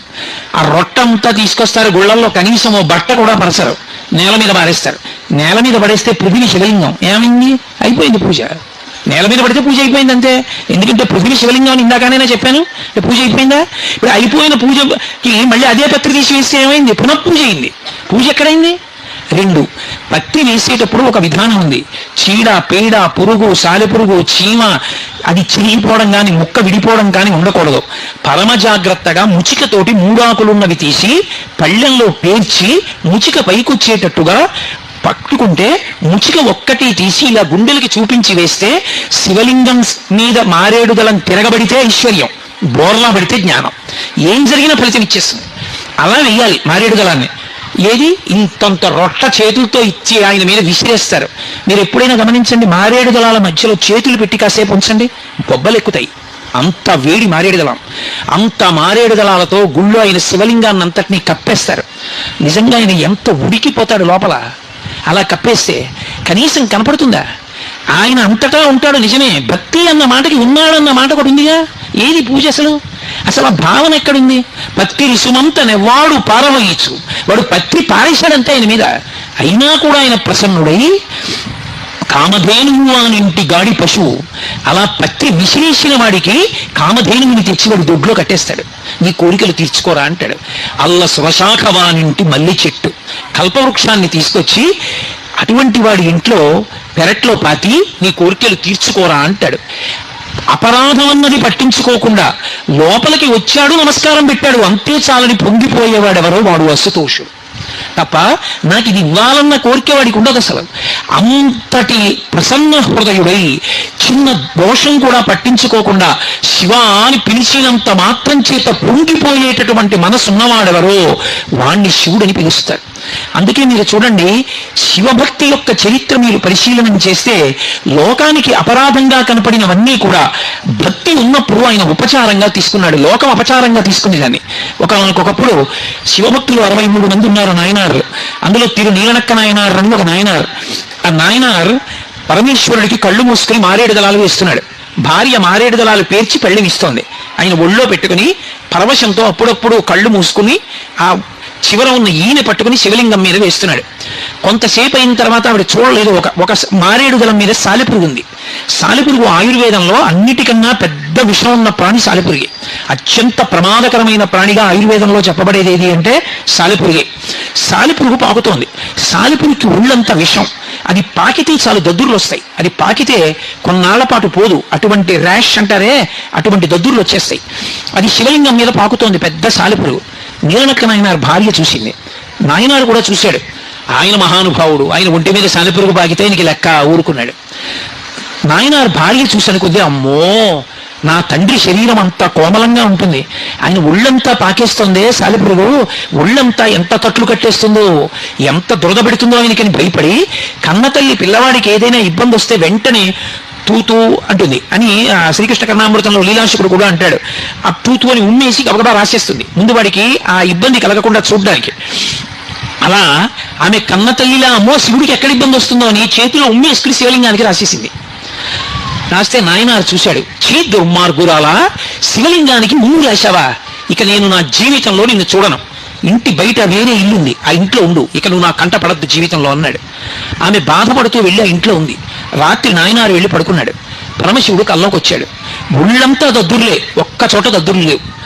అడిగిపోయి నాయనారు అడిగాడు, శివ ఏమిటి మీ ఒళ్ళంతా దద్దుర్లని అడిగాడు. నువ్వు మారేడు దళానికి సాలెపురుగు ఉండగా చేసేసావుగా పూజ, అది నా ఒళ్ళంతా పాకింది, ఒళ్ళంతా దద్దుర్లు వచ్చాయి. ఇక్కడ ఒక్క చోట దద్దురు ఎందుకు లేదో తెలుసా? నా ఒళ్ళు దద్దుర్లు ఎక్కుతోందని బెంగ పెట్టుకుని మీ ఆవిడ ఉమ్ము రాసింది. భక్తితో మీ భార్య ఉమ్ము రాసిన చోట దద్దురు ఎక్కలేదు, నీ చేసిన పూజకి ఒళ్ళు దద్దుర్లు ఎక్కిందన్నాడు. శివ ఎంత తప్పైందో నాకు అర్థమైంది, నన్ను మన్నించు శంకరా అని వెళ్ళి భార్యను తీసుకొచ్చి ఏలుకున్నాడు. కాబట్టి అసుతోషుడు ఏ పని చేశాడన్నది కాదు, ఆయన అందులో ఉండేటటువంటి భక్తిని చూస్తాడు. వాడు భక్తితో చేశాడా ఈ పని, పొంగిపోతాడంతే. అందుకే అసుతోషుడని పిలుస్తారు. అందుకే మీరు 63 మంది నాయనారుల చరిత్ర చదివినా, పరమశివుని యొక్క కథలు చదివినా, శివమహాపురాణం చదివినా మీకు ప్రబలంగా కనపడేది ఏమిటి అంటే, శివుని విషయంలో భక్తితో మీరు చేసిన ఒక్క నమస్కారమైనా సరే ఆయన్ని సజ్జోజాతుడిని చేస్తుంది. అంటే ఉత్తర క్షణంలో అనుగ్రహాన్ని కల్పిస్తుంది. అటువంటి ఉదారుడు ఆయన. అందుకే శంకరాచార్యుల వారి శివానంద లహరి చేస్తూ ఓ మాట అంటారు, మార్గావర్తిత పాదుకా పశుపతే రంగస్య కూర్చాయతే గండూషాంబునిషేచనం పురవిప్రోర్దివ్యాభిషేకాయతే కించిద్భక్షితమాంసశేష కపలం నవ్యోపహరాయతే భక్తి కిం న కరోత్యపూర్వం చరు భక్త్యావతంసాయకే. తిన్నడు కేవలం కిరాతుడు, ఆయనకేం తెలియదు. అటువంటి వాడు వేట కోసం తిరిగాడు. మంచి ఆకలేసేసింది. ఆఖరికి బలిసిన అడవి పంది ఒకటి దొరికింది. బాణాలు పెట్టి కొట్టారు, అది పడిపోయింది. పడిపోయిన తర్వాత తిరిగి ఉన్నాడేమో, ఒళ్ళంతా మురికి పట్టేసింది, చెమట పట్టేసింది. స్నేహితులు అన్నారు, రే ఆకలేసేస్తోందిరా, గబగబా 4 ఎండు కర్రలు తెచ్చి అగ్నిమోత్రం రగల్చి పందిని కాలుస్తాం, కాల్చాక కత్తి పెట్టి కోసి మాంసం తినేద్దాం అన్నారు. ఆయన అన్నాడు, మీరు పందిని కాలుస్తూ ఉండండి, నేను ఇప్పుడే ఒక్కసారి లోపలికి వెళ్ళి ఆ ఏట్లో స్నానం చేసి వస్తా, ఒళ్ళు మురికిగా ఉంది అని ఏట్లో స్నానం చేద్దామని పెడుతున్నాడు. కాళహస్తీశ్వర లింగం కనపడింది. అప్పట్లో తెల్లవారుజామున బ్రాహ్మణుడు వచ్చి పూజ చేసి వెళ్ళిపోయేవాడంతే. శివలింగం వంక చూశాడు.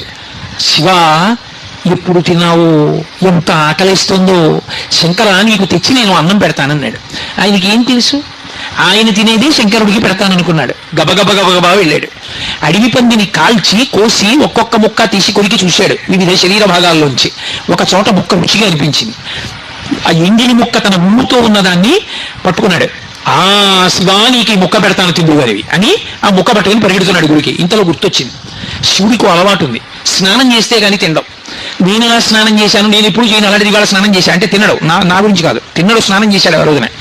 శివుడు స్నానం చేస్తే కానీ తినడు, కాబట్టి ఆయనకి నీళ్లు పోయాలి, అభిషేకం చేయాలి. అభిషేక మంత్రాలు నాకు రావు, ఏదో కాసి నీళ్లు పోస్తాయి నెత్తి మీద. అందుకని నీళ్లు పట్టుకెళ్ళాలని గబగబా పిడత ఒకటి చూశాడు, ఎక్కడన్నా దొరుకుతుందా అని వెతికాడు. ఎక్కడ పిడత కనపడలేదు. ఏంటి లోపల బెంగ, ఆకలితో ఉన్నాడు ఆయన. పాపం అన్నం పెట్టాలి, ఈ పిడతల కోసం గిన్నెల కోసం వెతుక్కుంటే అన్నం ఎప్పుడు తింటాడు. అందుకని గబగబా వెళ్ళాడు.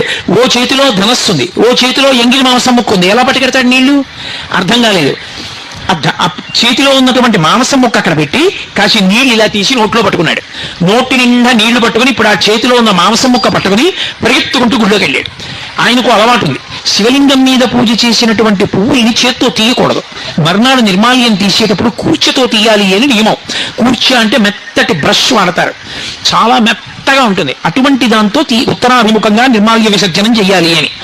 ఆ బ్రష్ ఎక్కడుంది ఇప్పుడు ఆయన దగ్గర? తిరిగి నా చెప్పులు మెత్తబడిపోయి దీంతో తీసేస్తానన్నాడు. మార్గావర్తిత పాదుకా పశుపతే రంగస్య కూర్చాయతే. మలమూత్రాలు జంతువుల్ని అన్నిటినీ తొక్కి తిరిగి వచ్చినటువంటి ఎడంకాలి చెప్పు తీసి ఆ పానవట్టం మీద మాంసం ముక్క పెట్టి ఆ చేత్తో చెప్పుతోటి శివలింగం మీద ఉన్న పువ్వులు తీసేశాడు. శివుడు అన్నాడు, రంగస్య కూర్చాయతే. ఎంత గొప్ప పూజ చేశావురా, ఎంత గొప్పగా తీసావురా నిర్మాల్యం అన్నాడు. గండూషాంబునిషేచనం పురరిపోర్దివ్యాభిషేకాయతే. ఆ గండస్థలం అంటే పుక్కిట పట్టిన నీళ్లు ఊమిశాడు శివలింగం మీద. అబ్బో ఎంత గొప్ప అభిషేకం రా అనుకున్నాడు శివుడు. కించిద్భక్షితమాంసశేష కబలం నవ్యోపహారాయతే. తను ఎంగిలి కుడికి తెచ్చి ఉమ్ముతో ఉన్న మాంసం ముక్క అక్కడ పెట్టి శివ తినన్నాడు. ఆయన తినలేరు. ఎందుకు తినవు, ఆకలేస్తుంటే. ఏమిటి నేను చేసిన తప్పు, తల కొట్టుకున్నాడు, తినేశాడు శివుడు. నవ్యోపహారాయతే భక్తి కిం నకరోత్యహో వనచరో భక్త్యావతంసాయకే. నరశంకరులు భక్తి ఎంత గొప్పదయా శివ. భక్తితో తిన్నడు ఇటువంటి ఉపచారాలు చేస్తే, అపచారాలు చేస్తే ఉపచారాలుగా నువ్వు తీసేసుకున్నావా? భక్తి ఒక్కటే చూసావా? ఎంతటి ఉదార హృదయుడవయ్యా శివ. అని 2 చేతులు ఎత్తి శంకర భగవత్పాదులు నమస్కారం చేశారు. అంటే దాని ఉద్దేశం తిన్నడు అలా చేస్తే పుచ్చుకున్నాడని మనం కూడా అలా చేయొచ్చా? చేయకూడదు. తిన్నడికి తెలియదు కాబట్టి అలా చేశాడు. మనకి ఎంత తెలుసో అంత తెలుసున్నట్టు ఉపచారం చేయాలి తప్ప తెలిసి కూడా అపచారం పరమేశ్వరుడు ఎందుకు చేయరాదు. అప్పుడు అది భక్తి అన్నమాట ఎందుకు అవుతుంది? ఉపచారాన్ని ఉపచారంగానే చెయ్యాలి. కాబట్టి ఆ భక్తి ఉందనుకోండి, ఆయన ఎంత లొంగిపోయాడు నిజంగా.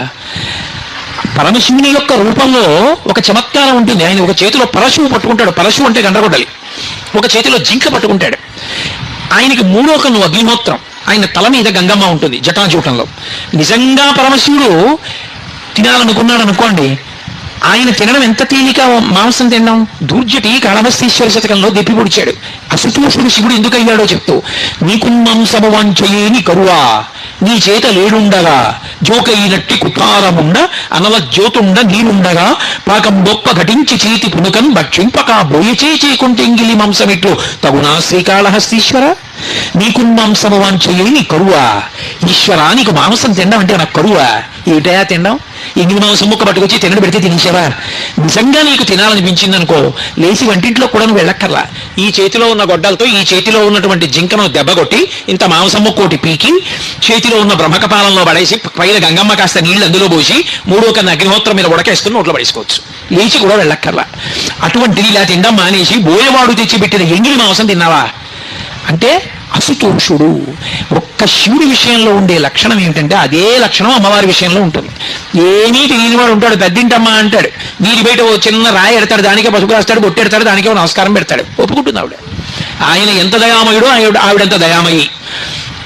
ఆయన అసుతోషుడు. ఎవడికి ఎంత తోస్తే ఎంత ఉపచారం చేస్తే దానికే పొంగిపోతాడు తప్ప నాకు ఇది తేమాలి, నాకు ఇది చెయ్యాలి అలా ఏం ఉండదు శివుడి విషయంలో. అందుకే నమశివాభ్యాం సరసోత్సవాభ్యాం. ఆయనకి చేసే ఉత్సవాలు కూడా ఎటువంటివో తెలుసా? ఆయన కోసం ఉండే ఉత్సవాలు. మన కోసం ఆయన వస్తాడు. కార్తీక మాసంలో కార్తీక పౌర్ణమి నాడు జ్వాలాతోరణం చేస్తారు. ఆయన కర్మ అండి. ఆయన్ని ఉత్సవం అని చెప్పి మాడవీధుల్లో వెంకటేశ్వర స్వామి వారిని వాహనాలకి ఊరేగించినట్టు ఏమో ఆయనకి ఏం పెద్ద పెద్ద ఊరేగింపులు అవి చేయరు. ఆయనకి చేసే ఉత్సవం ఏంటంటే ఆవిరి గట్టి తీసుకొచ్చి పెద్ద తోరణం కట్టి దానికి అగ్నిహోత్రం వెలిగిస్తారు. ఆ తోరణం మండిపోతుంటే దాని కింద నుంచి పల్లకిలో ఈయన్ని పట్టుకెడతారు. మధ్యలో పడితే పైనుంచి ఆయన మీద పడదు. ఎందుకైంది ఆ జ్వాలా తోరణం కింద నుంచి తిప్పడం అంటే, శరీరం విడిచిపెట్టిన తరువాత పాపములు చేసిన వాడికి యమలోకంలో జ్వాలాతోరణం దర్శనమిస్తుంది. అగ్నితోరణంలోంచి లోపలికి వెళ్ళాలి యమలోకంలోకి.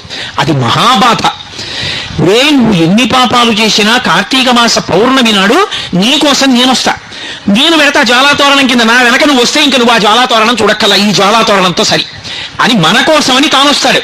ఆయన కర్మ. ఆయన రావాల్సిన అవసరం ఏమిటి జ్వాలాతోరణం కిందకి?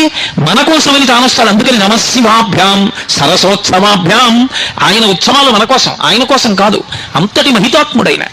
కాబట్టి అటువంటి శంకరుడికి 4 యామముల యందు 4 యామముల యందు పూజ జరిగేటటువంటిది మహాశివరాత్రి. మహాశివరాత్రి అన్న తిథికి ఉన్న గొప్పతనం ఏంటంటే అర్ధరాత్రి 12 గంటల వేళ కటిక చీకట్లో శివలింగం ఆవిర్భవించింది. మనకి ఇటుపక్క ఏ దేవాలయాల్లోనూ లింగోద్భవమూర్తి ఉండదు. ఇప్పటికీ మీరు అది చూడాలి అంటే శ్రీకాళహస్తి దేవాలయం వెనక్కి వెడితే వెనక గోడ మీద కనబడుతుంది లింగోద్భవమూర్తి. అంటే లింగంలో శివుడు ఉంటాడు. తల కనపడదు, పాదాలు కనబడవు. తల దగ్గర హంస పెడుతుంటుంది, పాదముల దగ్గర ఒక వరాహము అడవి పంది పెడుతుంటుంది. ఎందుకలా అంటే ఆయన ఆపాతాళ నభస్థలంత భువన బ్రహ్మాండమా విస్ఫుర జ్యోతిస్పాటిక లింగమౌళి విలసత్పూర్ణిందు అంతామృతై. కటిక చీకట్లో ఒక జ్యోతిస్తంభం ఏర్పడింది. చీకట్లో అంత పెద్ద జ్యోతిస్తంభం లేచిందనుకోండి, ఎంత వెలుతురు వస్తుంది? లోకం అజ్ఞానంలో ఉంటే అజ్ఞానపు చీకట్లు పోకార్చడానికి అంత పెద్ద జ్యోతిస్తంభం పాతాళం కన్నా కింద నుంచి అభస్థలంత భువన బ్రహ్మాండమా విస్ఫురత్. పైలోకాలు ఎక్కడి వరకు ఉన్నాయో వాటిని దాటి పెరిగిపోయింది. అంత పెద్ద జ్యోతిస్తంభమే శివలింగము.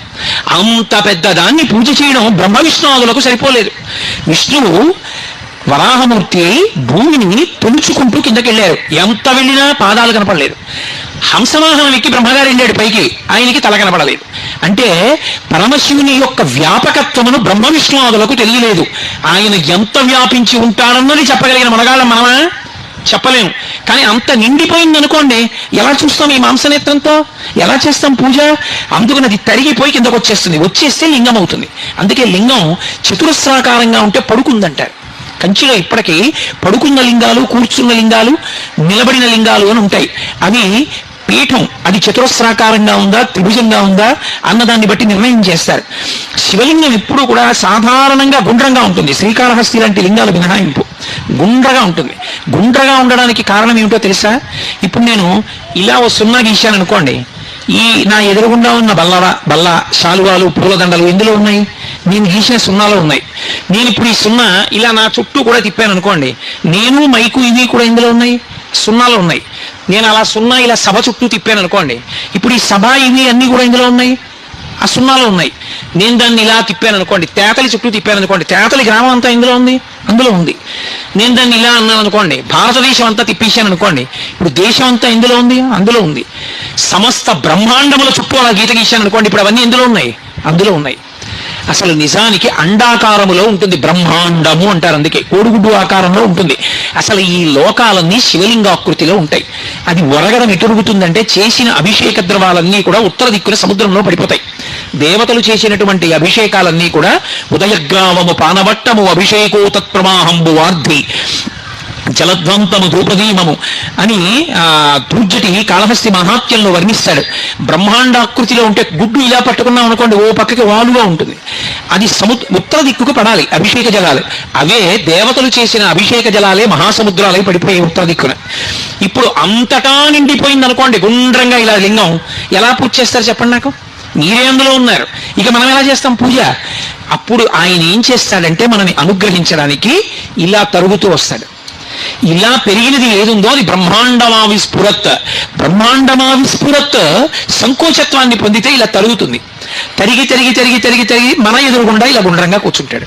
ఇప్పుడు అది పైకి కిందకి వెడల్పు తిరిగిపోయింది అనుకోండి, అన్నీ అందులోకి వెళ్ళిపోతాయి. అన్నీ అందులోకి వెళ్ళిపోయింది ఏదో అన్నీ ఇందులో ఉన్నాయో, ఏది అందులో లేకుండా లేదో అది ఘనీభవించి సంకోచించి మన ఎదుటకొస్తే లింగం గుర్తయింది. ఇప్పుడు దాన్ని గుర్తుగా తీసుకుని దాని మీద అభిషేకం చేస్తే తత్ఫలితం ఏమవుతుంది? బ్రహ్మాండం అంతా చల్లబడిపోతుంది. అందుకే ఒక్కడు శివలింగాన్ని సక్రమంగా అభిషేకం చేసేవాడుంటే లోకమంతా చల్లబడిపోతుంది. అందుకే అది చల్లగా ఉండడానికే పైన చంద్రబింబం నుంచి అమృతధార పడినట్టు ధారాపాత్ర కట్టి వెళ్ళిపోతారు. అందులో నుంచి ధారపడుతూ ఎప్పుడూ శివలింగం చల్లగా ఉంటుంది. శివాలయంలో శివలింగం చల్లగా ఉంటే ఊరు చల్లగా ఉంటుంది.